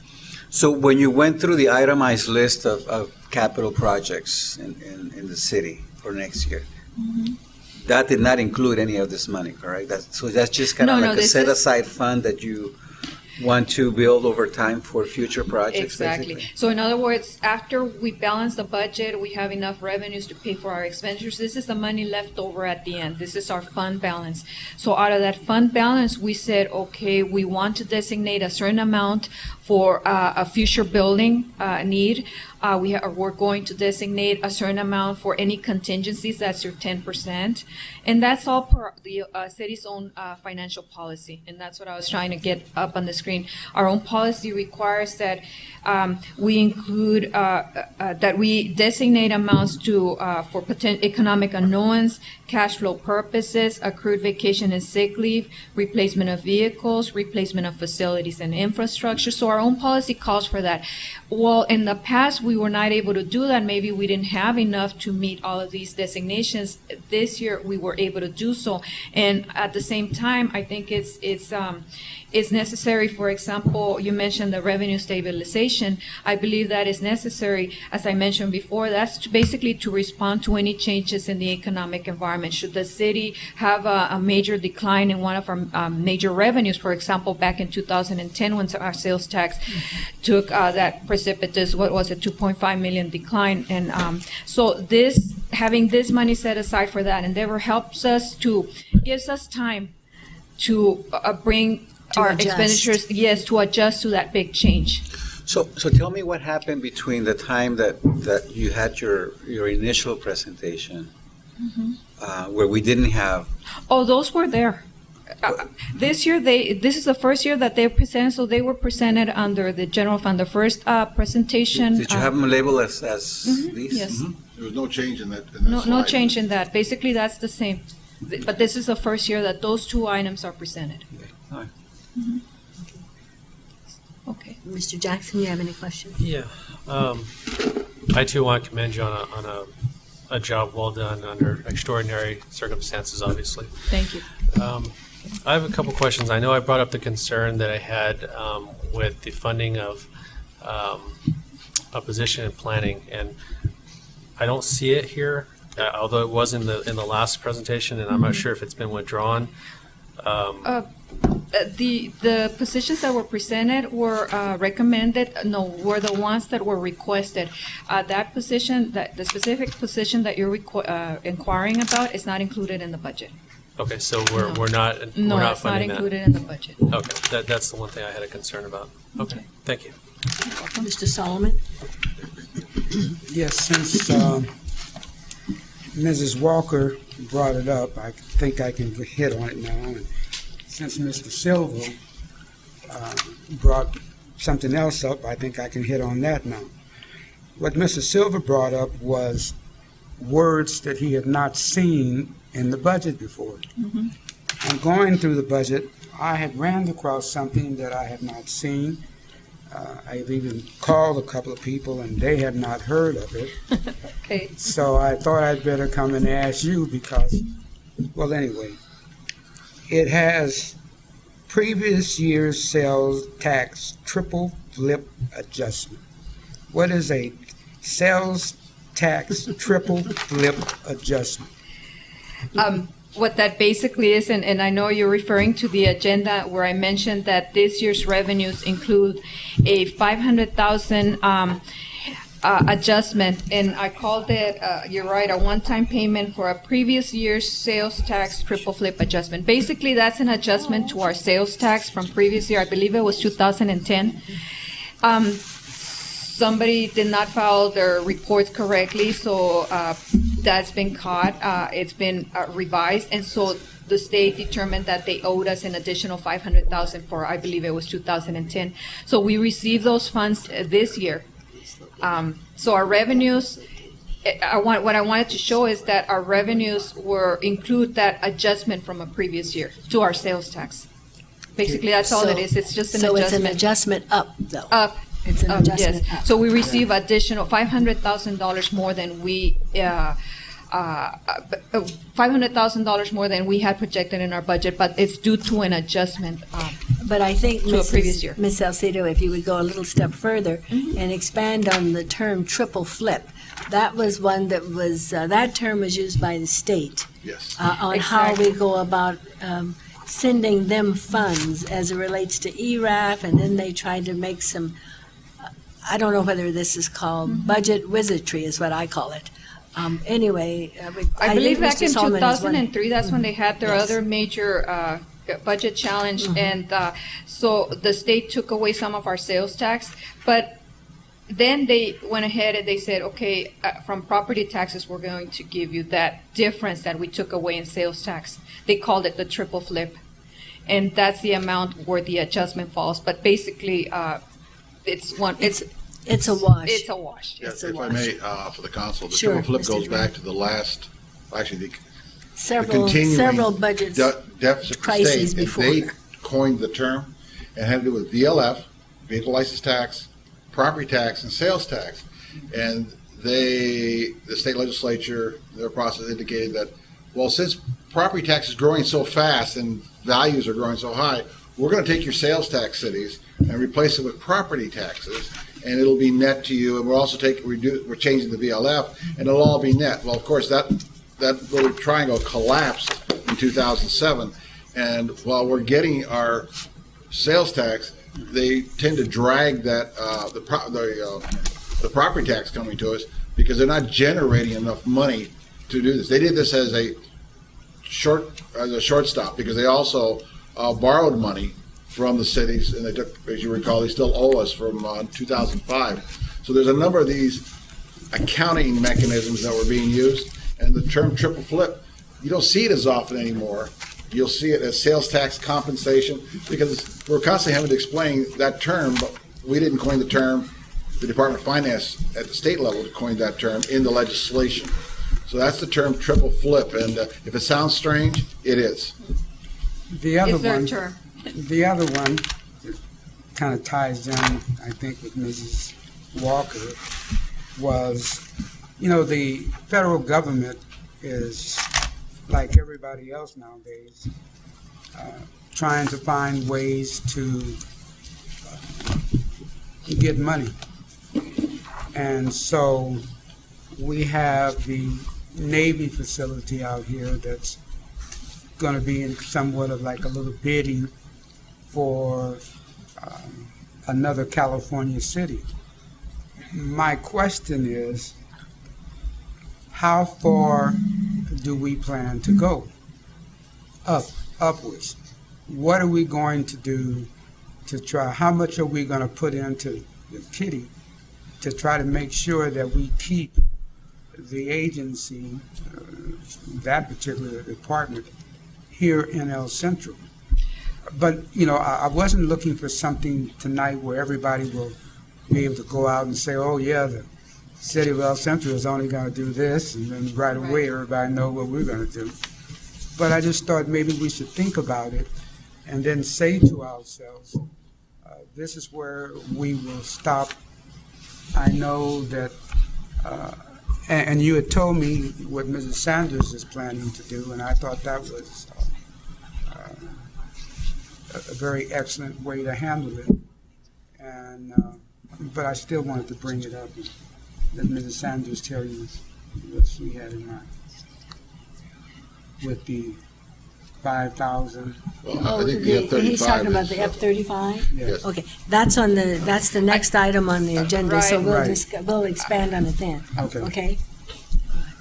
I don't know if we have, Mrs. Walker, you had something else you wanted to address as it Well- relates to our budget? I think that we always should take a look at the city council budget. We're up here, so if we look at page 52, under the general fund tab, one of the things I thought was interesting is we see our group health insurance for the city council projected at this year at $20,000, but you're estimating that expense to go up to $55,000? Where are we at? Okay, page 52, And under the the budget. general fund tab. That's our city council budget. If you're referring to, yes, our health insurance, this is one of the expenditures that was previously absorbed by the redevelopment agency, and it's actually 56, almost 57,000 that the general fund now has to pay for. So you've essentially backed out everything that was otherwise being paid for from the RDA. RDA. So now that's all back here. This Okay, is so one that of those explains expenditures. that increase there. And everything else looks pretty much right then. Okay. Thank you. Thank you. You're welcome. That, I think we already recall that during the RDA, there was a small stipend afforded to each one of us for the services we rendered during those meetings we had, and part of that meant that the RDA would also pick up certain portions of these expenditures as it relates to health. Now, I don't know if there was anything else. Ms. Walker, I thought you had some other concern you wanted to address as far as, does that end your? I'm You're good. done, okay. Then, Ms. Salcido, let me applaud you and your staff. I want to thank the city manager for all of your energies and efforts that you put forth. And also want to thank the other department heads in working with you so diligently to bring forward something that's balanced and I think rather comprehensive and still meets our strategic goals. This leads me to believe that we're in good standing as it relates to the future for this community and how we're going to deliver the valuable services that our residents have grown to appreciate. Okay, if nothing more, then I will now move to the next item, which is the one that Mr. Well, we're going to adopt the budget. Oh, I don't know if we're going to adopt it or not. Maybe we're just going to just enjoy it. A motion by Mr. Jackson that the budget be adopted. I need a second, please. Second by Solomon. All in favor, usual sign of voting, which is aye. Aye. Any opposition? Hearing none, the motion carries unanimously. So again, I want to say thank you. Now that the budget is adopted, we do have our blueprint for the guide, which is an excellent guide for what we anticipate will be occurring over the next year. And we understand that if necessary, pending the outcome of what's going on at the state and anything else that's unknown, we may be coming back for certain adjustments. Well, we'll definitely see an adjustment for the snack bar, correct? Yes, we'll see an adjustment for the snack bar, but I think we also may see an adjustment if sales tax does not continue to go at the level and/or if the state decides something as it relates to this assessor agency and the oversight committee. Okay, we're ready for item 13. Discussion and any necessary action, item 13. Discussion and any necessary action regarding the consideration for participation and financial contributions to the U.S. Navy F-35C Strike Fighter home basing at NAF.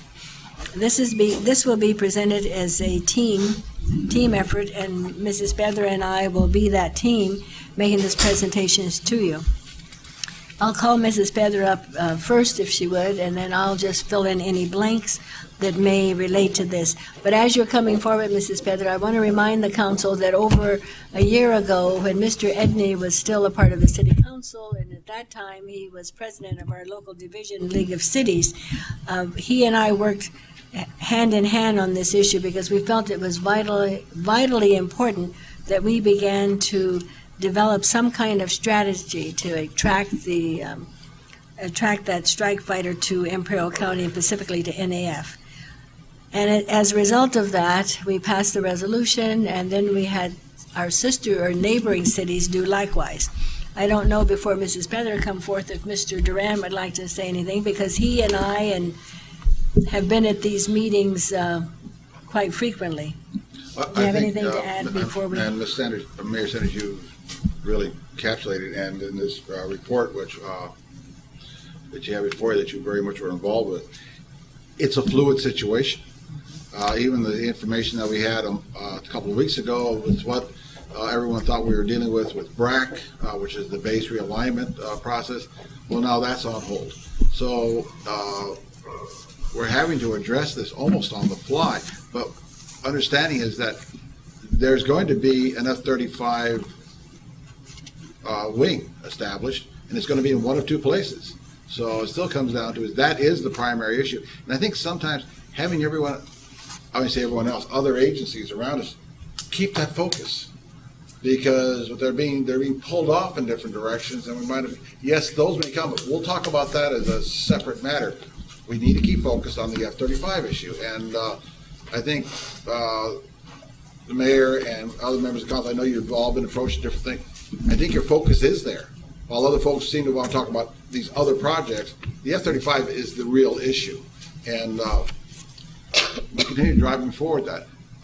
Separately from that, I will tell you that my staff is still working with the base on associated with economic development, with land development around the base. we're dealing with that again separately, but locally, and to make sure that is not impacted. So it's not we're only working on one thing, but as when it comes to the F-35, there needs to be focus. There needs to be an idea of what it is we're doing. Okay. Mrs. Pedro, please.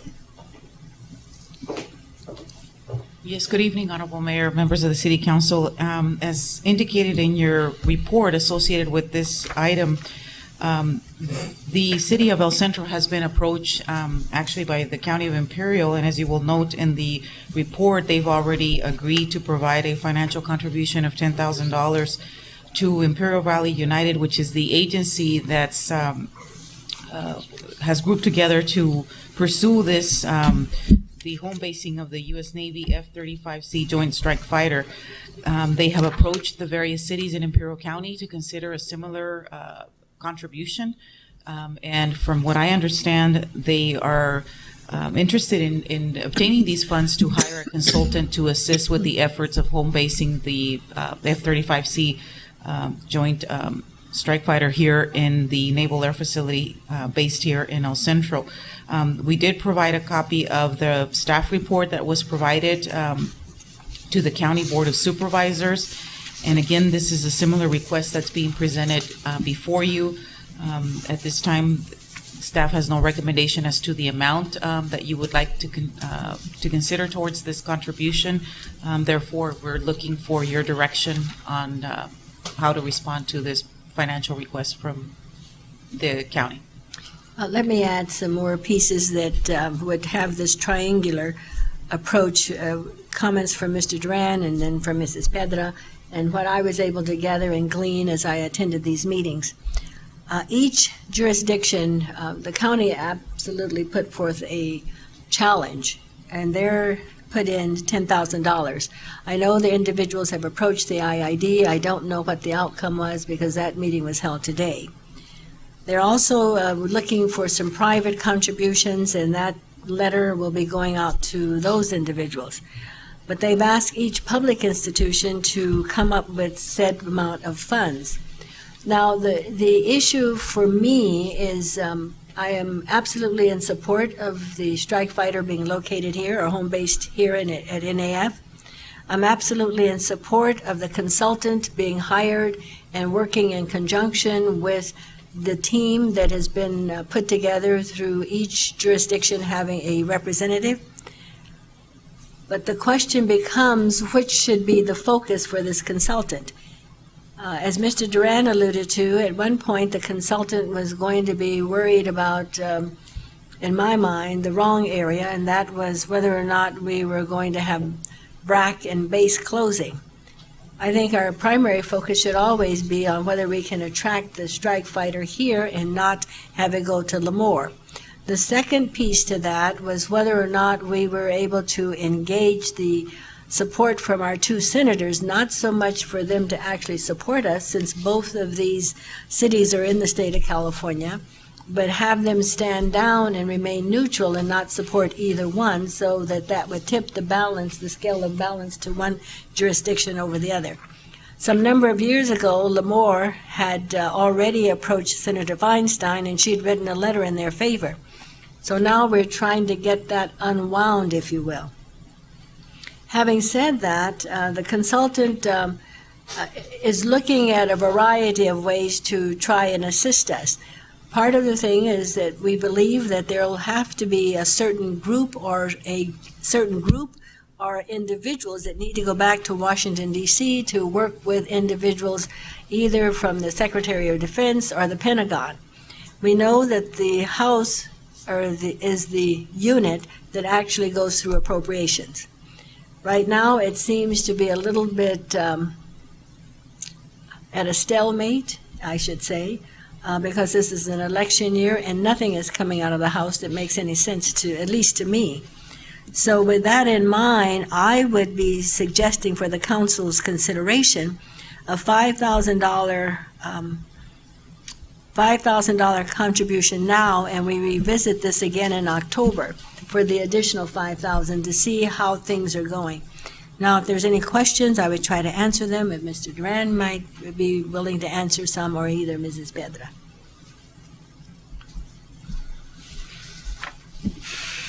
Any questions? I think we need to be a bit bolder. I think that the county has stepped up and approved a financial contribution of $10,000. If we look at the economic benefits of the base, we know that primarily these benefits fall to the city of El Centro in terms of sales tax, hotels, the retail, all of that. Primary beneficiary of that is El Centro. So I think we need to match the county contribution of $10,000. I think it's money that will be well spent. Well, what is at stake here in terms of a long-term sustainable economic jumpstart to our county, I think is too great for us to consider maybe a half and half. So I'd like to front load, if you don't mind, Madam Mayor, the entire $10,000 as opposed to $5,000. Let me again try to restate why I felt it's important to do it in this half and half portion. Is because we have not yet got a clear understanding of the scope of work for the consultant. We're not quite sure which direction we want him to go or her to go.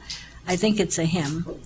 And therefore, with that in mind, I thought coming back in just a few months to present the other half would be at least an indication that our city is certainly in favor of economic development, but we need to know the direction that this consultant will be going and how that in turn will benefit. Now, I see, yes, maybe El Centro will be a larger share of the beneficiary, but this is going to benefit the whole county. Thereby, the County Board of Supervisors would not be asking each jurisdiction to make a contribution. So they see it as a countywide or more of a regional issue. But if the council concurs and want to front load the amount, I would not have any problem with that. But I just wanted you to understand clearly my rationale behind trying to move forward with this $5,000 now and $5,000 in October. Mr. Silva, please. Thank you, Ms. Sanders. I do agree with Councilmember Walker, and I stated before that I think it's crucial for the city to be a leading player when it comes to the advocacy of the task force of the strike fighter home basing in El Centro. I do agree that it's kind of unusual, I think, at least from my perspective, to see the whole county coming together in this. Whereas I agree that the primary benefactors of this will be El Centro. So I think also that not matching, at least matching the county's allocation, I think might send the wrong message to people in other communities.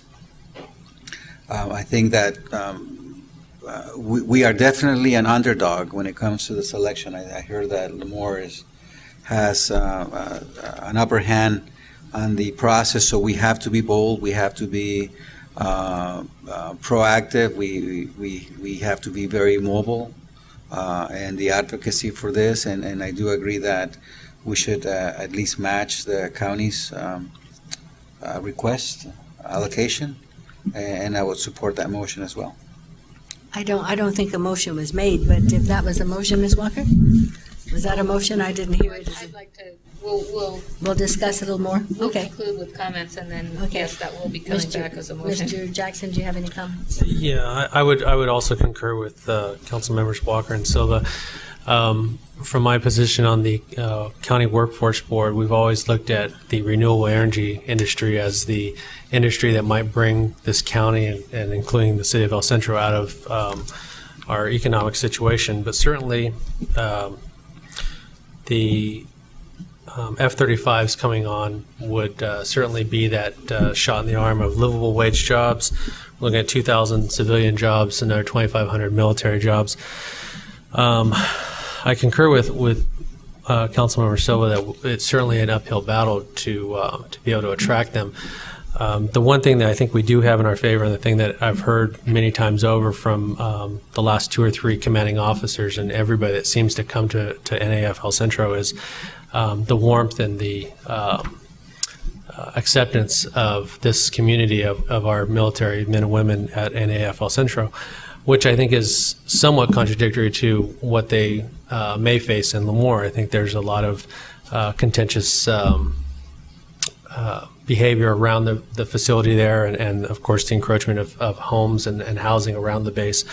One of the things I did hear recently from somebody that's I believe is on the strike fighter is the possibility that You mean on the committee? on the committee is the possibility that obviously we lack the infrastructure as far as housing, and I think one of the things that has been presented is the fact that we have so many foreclosed homes in our community that they might look at off-base housing as an alternative, which certainly would be another boost to the city of El Centro as well as the county as a whole. So when the maker of the motion makes that motion, I would also support the $10,000 and maybe even some language to revisit, as Madam Mayor had mentioned, in October, depending on where we are in negotiations and how close we are to maybe seeing something positive come for the city of El Centro. I think that it needs to be, I need to restate again.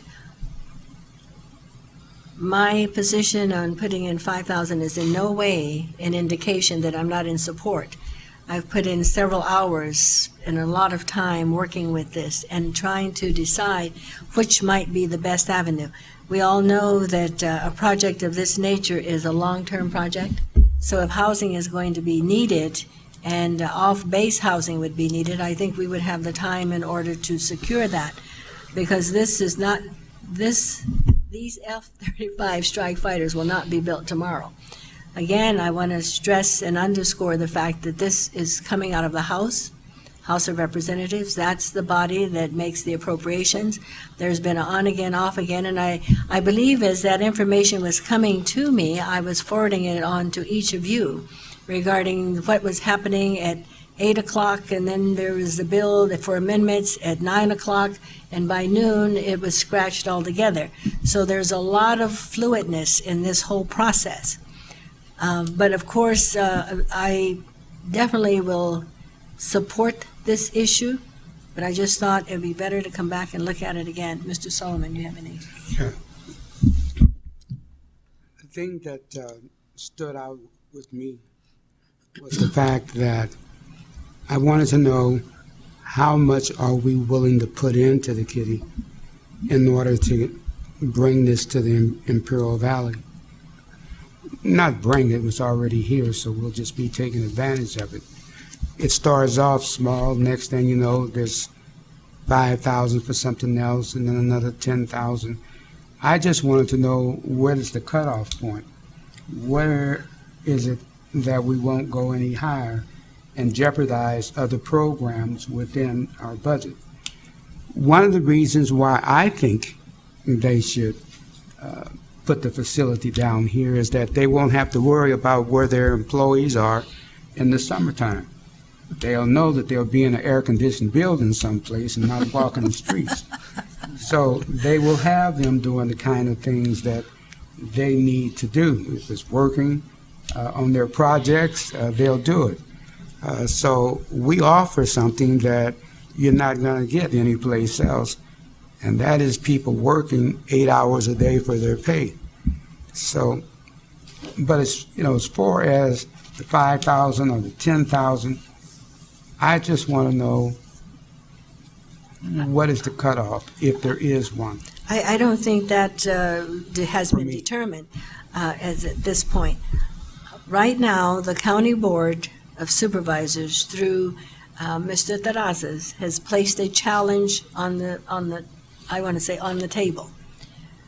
The County Board appropriated $10,000 toward the effort of securing and toward the effort of hiring a consultant to go about petitioning the various legislative body and various secretaries of individuals I've lost my train of thought. the Secretary of Defense, perhaps of Commerce, and in the Pentagon. Also, members of the House that would have the wherewithal and the leadership to appropriate the funds to actually build a strike fighter. And there is a belief that's strongly held by members of the committee, yours truly included, that we would need a strong force to get this accomplished. Where I parted ways with some of my colleagues on it is what is the scope of work for the consultant. Therefore, I was just trying to figure out something that we would be able to have that's tangible so that we could see. Now, I want to again underscore the fact that while the jurisdictions are being asked for a certain amount of money, so if every jurisdiction plus the county put in $10,000, we'd have $80,000. That's a finite amount of money. The scope of work or the time frame for the consultant is approximately 4 months. I have no way of knowing what the other jurisdictions will do. If the IID come forward with a $10,000, then we would have $90,000. There is another layer which would be securing contributions and/or donation from the private sector, with the intent that this is a wonderful way for economic development, not only for El Centro, but for the region. Whether El Centro is going to be get the lion's share of the benefit remains to be seen as to how significant that may be. Because if housing is needed everywhere, we do have a wonderful retail unit here, and we recognize that. But if this council want to start out with the 10,000, that's fine.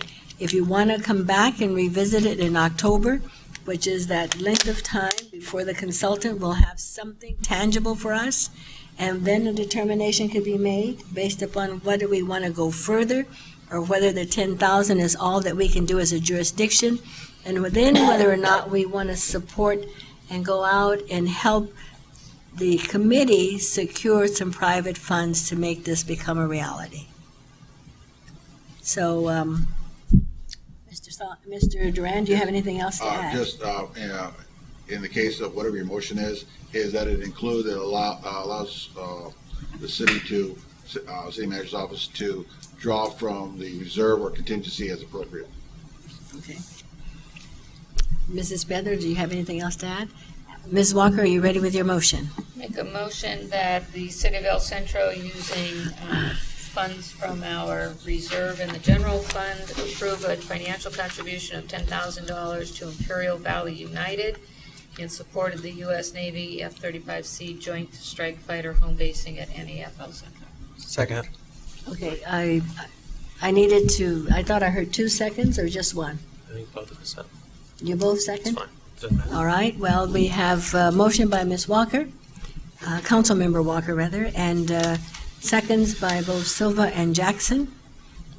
Let it be known by your usual sign of voting, aye, if you're in favor. Aye. Okay, hearing is there any opposition? Hearing none, this motion carries unanimously. And I think Mrs. Walker included in her motion the particular piece that you had asked for. And I would, I'd like to make I need the chair don't usually make motions, but I certainly would like to, because I think we need to revisit this in October to see just what this consultant is doing. It's a task force, so they'll be continuing ongoing. And so I will updates. bring that report back. Perfect. Okay, thank you. As the member of the task force, I will bring that report back in October, or each month from this day forward, to give insight as to how the consultant is working and the type of work that's being performed and the success of the work that's being performed. Also, with the consultant, I will match that with whether or not there's been a measure of success as to the private funding streams and the measure of success by getting other jurisdictions to make contribution. Now, I will not call out the name of the jurisdictions if their contributions is anywhere between 1 and 10,000. I'll just say X number of cities have made contributions, or X number of agencies, whether it's IID and/or any other public agency. Okay? That motion carried unanimous. Diane, did you get that? Okay, thank you. Discussion and any necessary action regarding the fulfilling of unscheduled vacancies of the following boards and commissions: the Personnel Board, Personnel Appeals Board, which has a term that expires 4/15/13, Building Appeals Board and the who serves at the council's pleasure, and the Planning Commission, which is an unexpired term, ends on October 2012. I think, gentlemen, ladies and gentlemen, you do have a list of all of those who have submitted their application and their letters of interest regarding this. One of the things, unfortunately, I think, I did get one just today for an individual wanting to be on the Personnel Appeals Board, but I think the cutoff date has already ended, so I will not. Point of clarification, Yes, Mayor? yes. We accepted a resignation today on the consent agenda, so I'm assuming that that opens up a new opening on the Personnel Appeals Board? That's what I'm. Mr. Gelman? I think that with Greg's. We have 2 vacancies. But I have not published that vacancy as of right now. So we have one seat that we're now filling. We have one now, and we have We have just said you should appoint only one position. Yeah, that's what I thought. one now and then one later. Perfect. Okay. Since this one is just coming in, I will give this back to you, Miss. Well, you can have that copy. I have the original. You have the original, okay. Did you pass this out to the other members? Just for me? Okay. So with that in mind, you have the listing of the individuals who had applied before, who have expressed an interest. Those of you who have sat where I'm currently sitting know how difficult it is to actually select an individual for these various boards and commission. You also know that it's very pleasing to see so many people rise to the level of being interested in serving the city in the capacity that we actually need them, and they do this in an unselfish way without compensation. So for your pleasure, I would like to have the council entertain approval of John Hunt for the Personnel Appeals Board. John Hunt. John, John John. There's a revision. There is no Don Hunt. That was. John, you are correct. The It revised did- one is Donald. No. It's John. I did clarify that. It's. I did clarify that. If it says, if it's So blue. it's the blue one, not the red one. Yeah. Got it. Okay. John Hunt. So I apologize for any of this. I did clarify. I called over to the city clerk and I said, is this Mr. Hunt Donald John or John Donald? So some way he's using these names. It's a typo. The name is John Hunt for the council's consideration for a Personnel Appeals Board. And Are we doing them individual? I just wanted you to think about that one. The Buildings Appeals Board is Martha Martinez. And the Planning Commission is Dorian Shell. So now I will entertain a motion for these. The which one? Planning Commission, Dorian Shell. I don't have that name on the list. You don't have his name on the list? Did you mean John Hunt for the Planning Commission and Dorian Shell for the Personnel? No, I had Dorian Shell for planning. He did mark Okay, all the boxes. Mr. Shell marked every single box. Mr. Hunt marked 2 boxes. I had the distinct honor and privilege of talking to these individuals, asking them, since they marked every single box, what did they actually mean from that? I asked the one that marked anyone that marked more than 1 box. I asked them what did they mean by that, and would that indicate to me is that they would be willing to serve in any one of the capacities where I would find them suitable. And they concurred.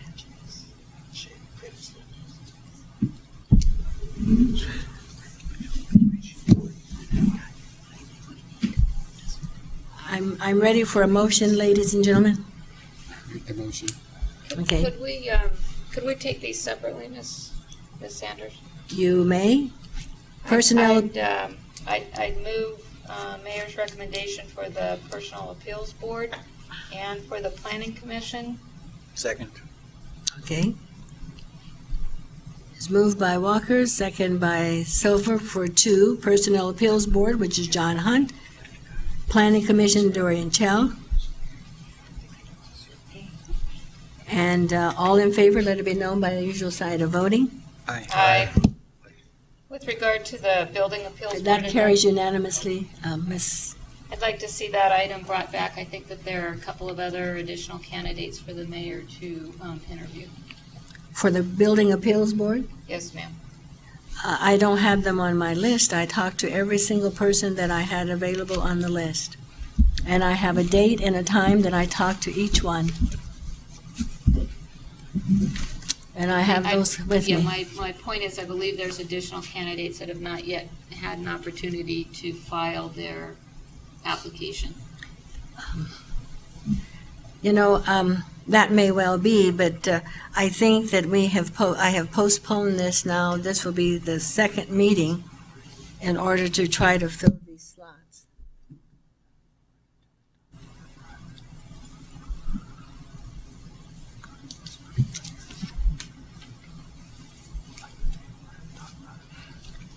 All right, then why?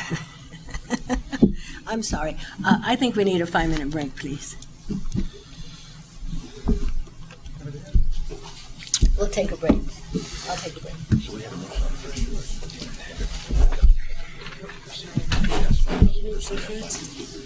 Nothing for you?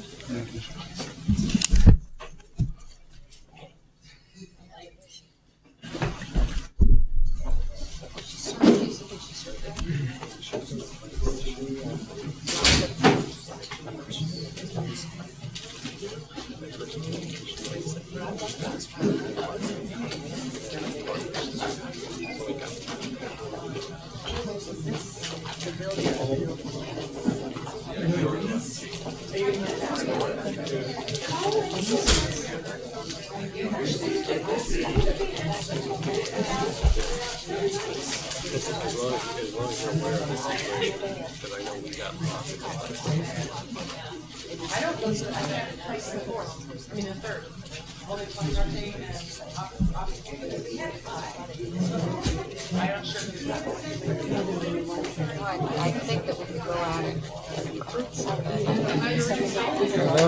Oh, fine, how you doing? Well, I have some of them that are on the list already, so I can take them back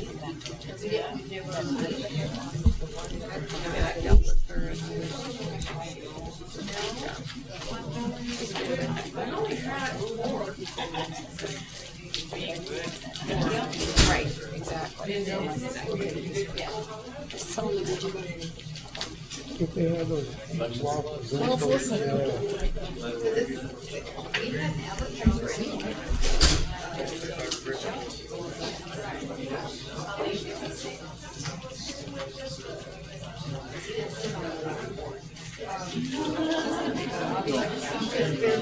Did they come out already?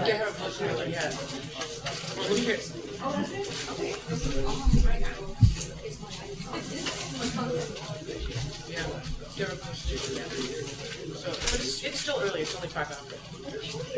I had heard that.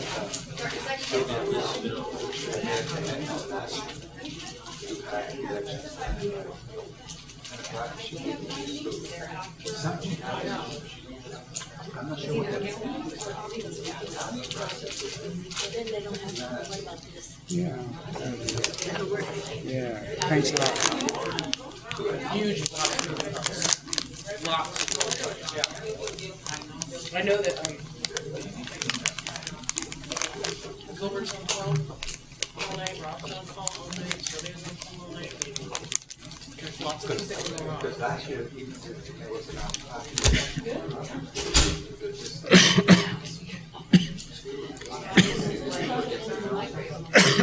You were just a couple.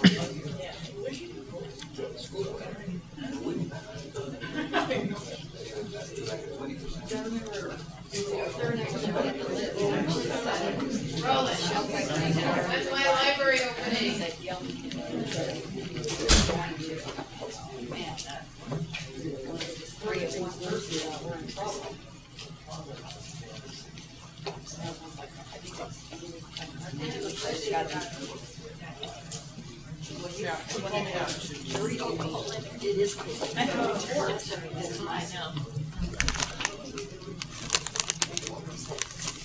Good, yes.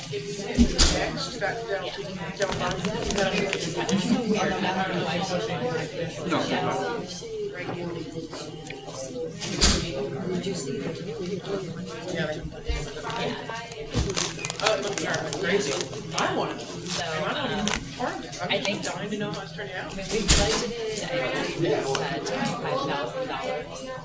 So I think they were just hoping for I swear I just remember at least to start, get something going. You know,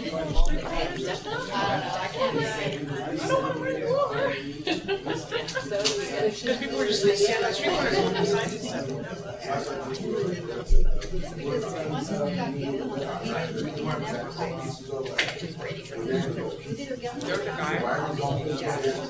we actually measured.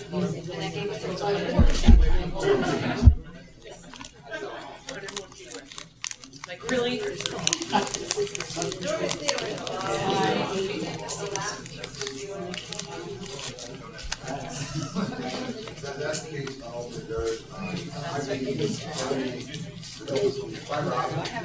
No, I know what you mean. How are you doing?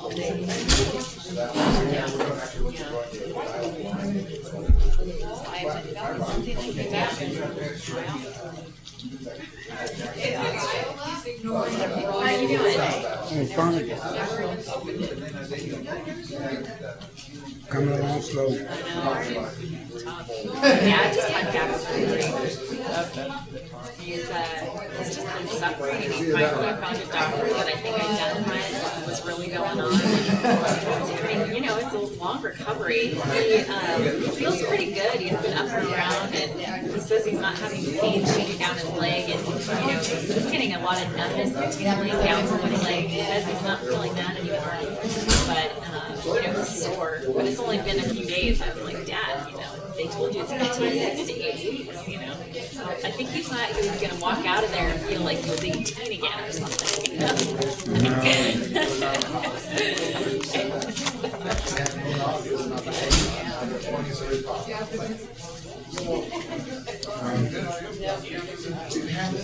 Mine was a little bit rougher. Yeah.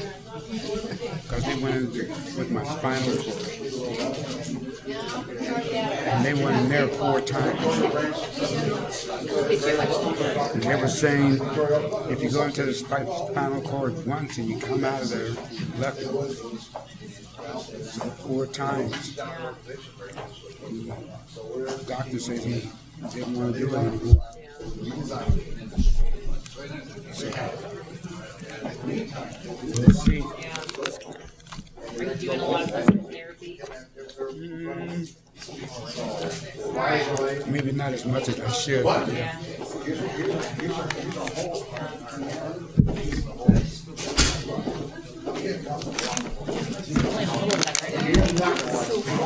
Would you like some galletas? Do you want galletas? I know.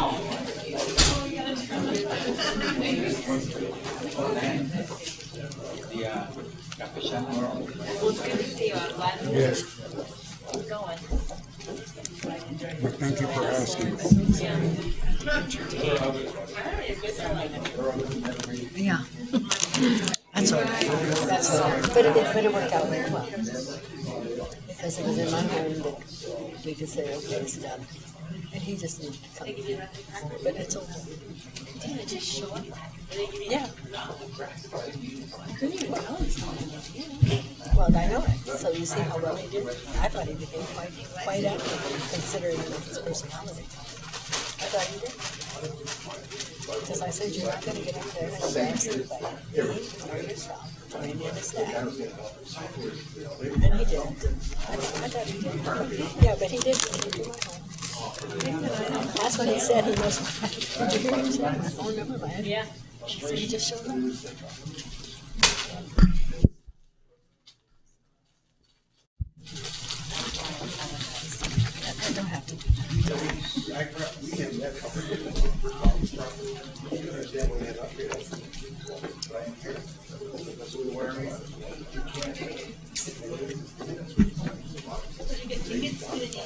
Have we all been refreshed now? No, what we were told was wait until. They were ready to come back into the. Who are we missing? Mr. Campos, or either, would you mind telling whoever's out there to come back in? We're ready, please.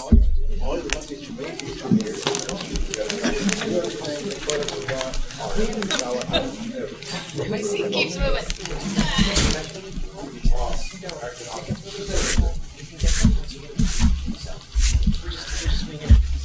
That is if they wanted to be in here.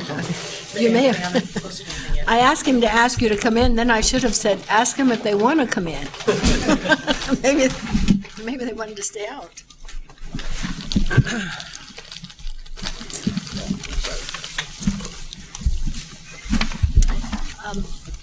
Thank you. Following, during the recess,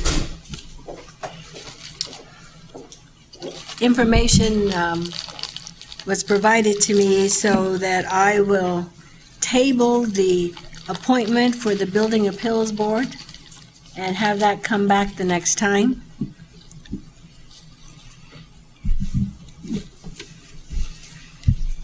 Item 15 is discussion and any necessary action regarding the consideration to cancel the City Council regular meeting of July 3. Mr. Durant. Actually, the term would be is to allow, is if we do not have items that need to come on the 3rd, then we would have a clerk's adjournment. But if, obviously, there were items. Staff plans out months in advance where items are going to fall, where we see publics are available. And for this one right now, other than minutes of a meeting, we do not have items scheduled for that meeting date. If we do, we'll certainly have the meeting. So it's not a canceling, it's more of a letting you know that we may have a clerk's adjournment on that date. Is anybody objecting to a clerk's adjournment on July 3rd? I don't object, but I do have a question. Sure. We typically also not meet in the second meeting, and I think the second in August. Meeting of August. Well, one of the meetings of August, it's, and we looked at that one, and where our attorney will be out on the first meeting. We've talked about going dark on that meeting, and then meeting on the second one, so that she will not have to worry about getting another attorney in here to cover the meeting. So we conceivably not meet on the first meeting of July and also not meet in the first meeting of August? Yes. Quick question, does this count when you say the city council regular meeting, does that mean both the open and closed session? Mm-hmm. Yes. Am I correct on that? Aren't we entering into a kind of busy time with regard to employee negotiations? Well, if individuals come forward and we find that we have agreements that need to go on the 3rd, we would, that's why it's adjournment rather than cancel. We would ask you to come at a closed session at noon and do an open session at noon. Okay. And so if those come forward, and that's why it's an adjourned one, but anything we have scheduled isn't coming, but we would hold everything at the noon hour. Or we could move it to perhaps even that Monday. We're going to have closed session at lunchtime and then still go dark all of the 3rd. Well, this way we wouldn't have to post for a special meeting or Right. anything. But yes, thank you. So it's clear, all minds are clear on whether or not we will adjourn, have a clerk's adjournment, or have something that we need to address. We'll come in and have something at noon. Okay. So we're moving on now. We've already had item 16. Excuse me. Item 17 is successor agency to the redevelopment agency. We'll hear from, do we need to adjourn? No, we just go right in. Okay. Thank you, Madam Mayor. The successor agency for the El Centro Redevelopment Agency had a special meeting on May 29th, 2012. On a motion by Councilmember Vegas Walker, seconded by Councilmember Silva, the successor agency for the, I already said that, met in closed session at 12:31 p.m. pursuant to the closed session statement posted with the agenda. Councilmember Sanders, Silva, Solomon and Villegas Walker were present. Councilmember Jackson was absent. A report was given to the agency board on the anticipated litigation item. There is no action to report, but direction was given to staff. Closed session concluded at 12:32 p.m. And that concludes my report, Madam Mayor. Okay. Item 18 is just file letter from the State Department of Finance regarding the recognized obligation payment schedule, which is called ROPS, for a period of January 12 through December 12. This is an information only. And then we have other informational items that's on the council agenda 19 through 23. Anybody in the audience wishing to make public comments? Seeing no one come forward. We've already had our recess. Is there any members of the council that would like to make any reports at this time? Any reports? Starting with Mr. Solomon, you want to report, sir? Yes. I want to thank the mayor for asking that I stand in her place at the Battle of Midway at the Naval Air Facility in El Centro. They were having their 70th anniversary. It was really kind of unusual because a lot of the stuff that I heard, I did not even know or had not heard before. So for me, it was very interesting. And I thought they did an excellent job. The three things that I liked about it was that they were on time. Everyone had a part to play, and they only played it for the minutes that they were supposed to. And when it was over, they said goodbye, and everybody left. It lasted for about 35 minutes or more, but it was just very well done, a wealth of information. They had some people from the valley that was in all kinds of wars in the past, and they recognized them. They had a lot of young ladies in the sense that they are very supportive of the Navy facility out there in El Centro, like Betty Tucker and the rest of them who, they put forth the time and the effort, and they were there. And it was just nice. It was really, really nice, and I want to thank you for giving me that opportunity to be there for you. Thank you. Is that it, sir? That's it. Okay. Mr. Jackson, anything to report? No report. Mr. Silva? No report. Ms. Walker? Just commend the mayor on your presentation at the Memorial Day ceremony downtown last Monday. I thought you did it exceptionally. Thank you. Well said, Madam Mayor, is very inspirational, and I thought every year when the Elks puts on that event, it's very moving, and that you did a great job. Thank you. You know, the mayor, Ms. Walker have already acknowledged that I was at that event, and it was well attended.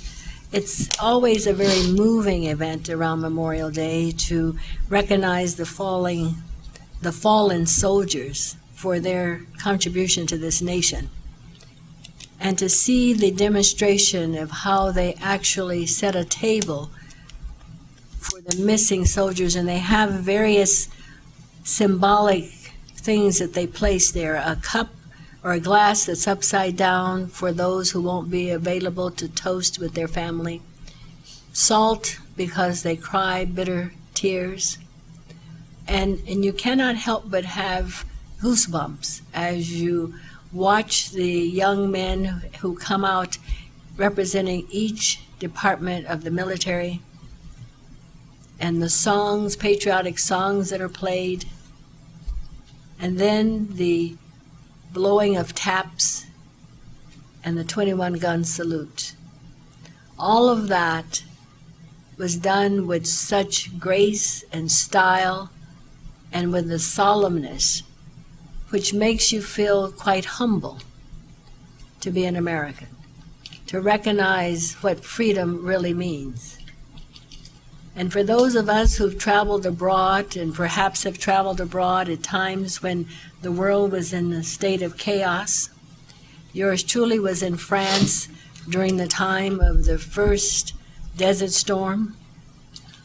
And I thought, how interesting, because we just walked freely on the streets without ever feeling any reprisals or intimidation.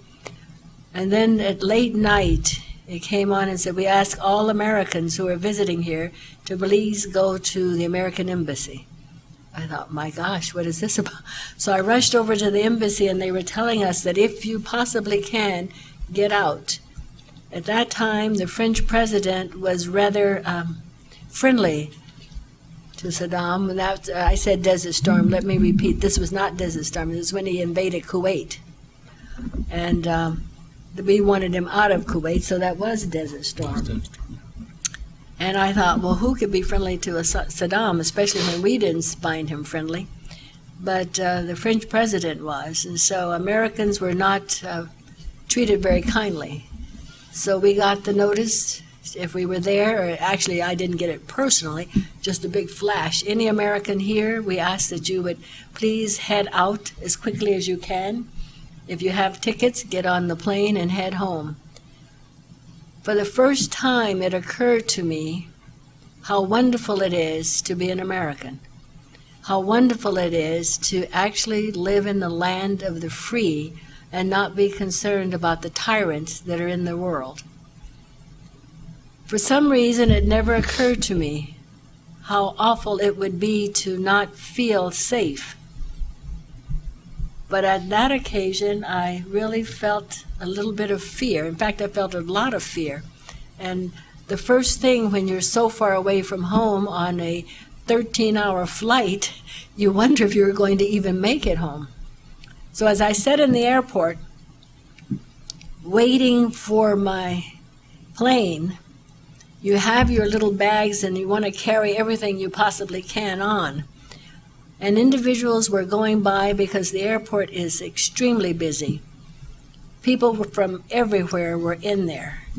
And the interesting thing is they kept saying, do not allow anyone to come and give you something. Do not take anything from anybody. And so I was holding my bags. I must have looked, well, I don't know what I looked like. I know how I felt. And so I can just imagine. But once I hit the ground in San Diego, there was a sense of relief, a sense of joy, and I thought any one of us could have been born anywhere, to any set of parents. But for some reason, our parents lived in the United States, and we were fortunate that we were born here. Those who weren't born here, that have come here, are fortunate to be able to live in this country and enjoy all of the freedoms. So I enjoyed that so much that I felt it important for me to just give you that little snapshot of a personal experience. And Ms. Walker, I thank you for being in attendance, and I thank you for your kind words. If there's nothing else to come before this council, this meeting is adjourned. It is too late to go vote, so if you haven't voted, it's too late. So we hope all of you did exercise that right. That rite of passage was called freedom. Exercise the right to vote. Ladies and gentlemen, I want to thank you very much, and good night.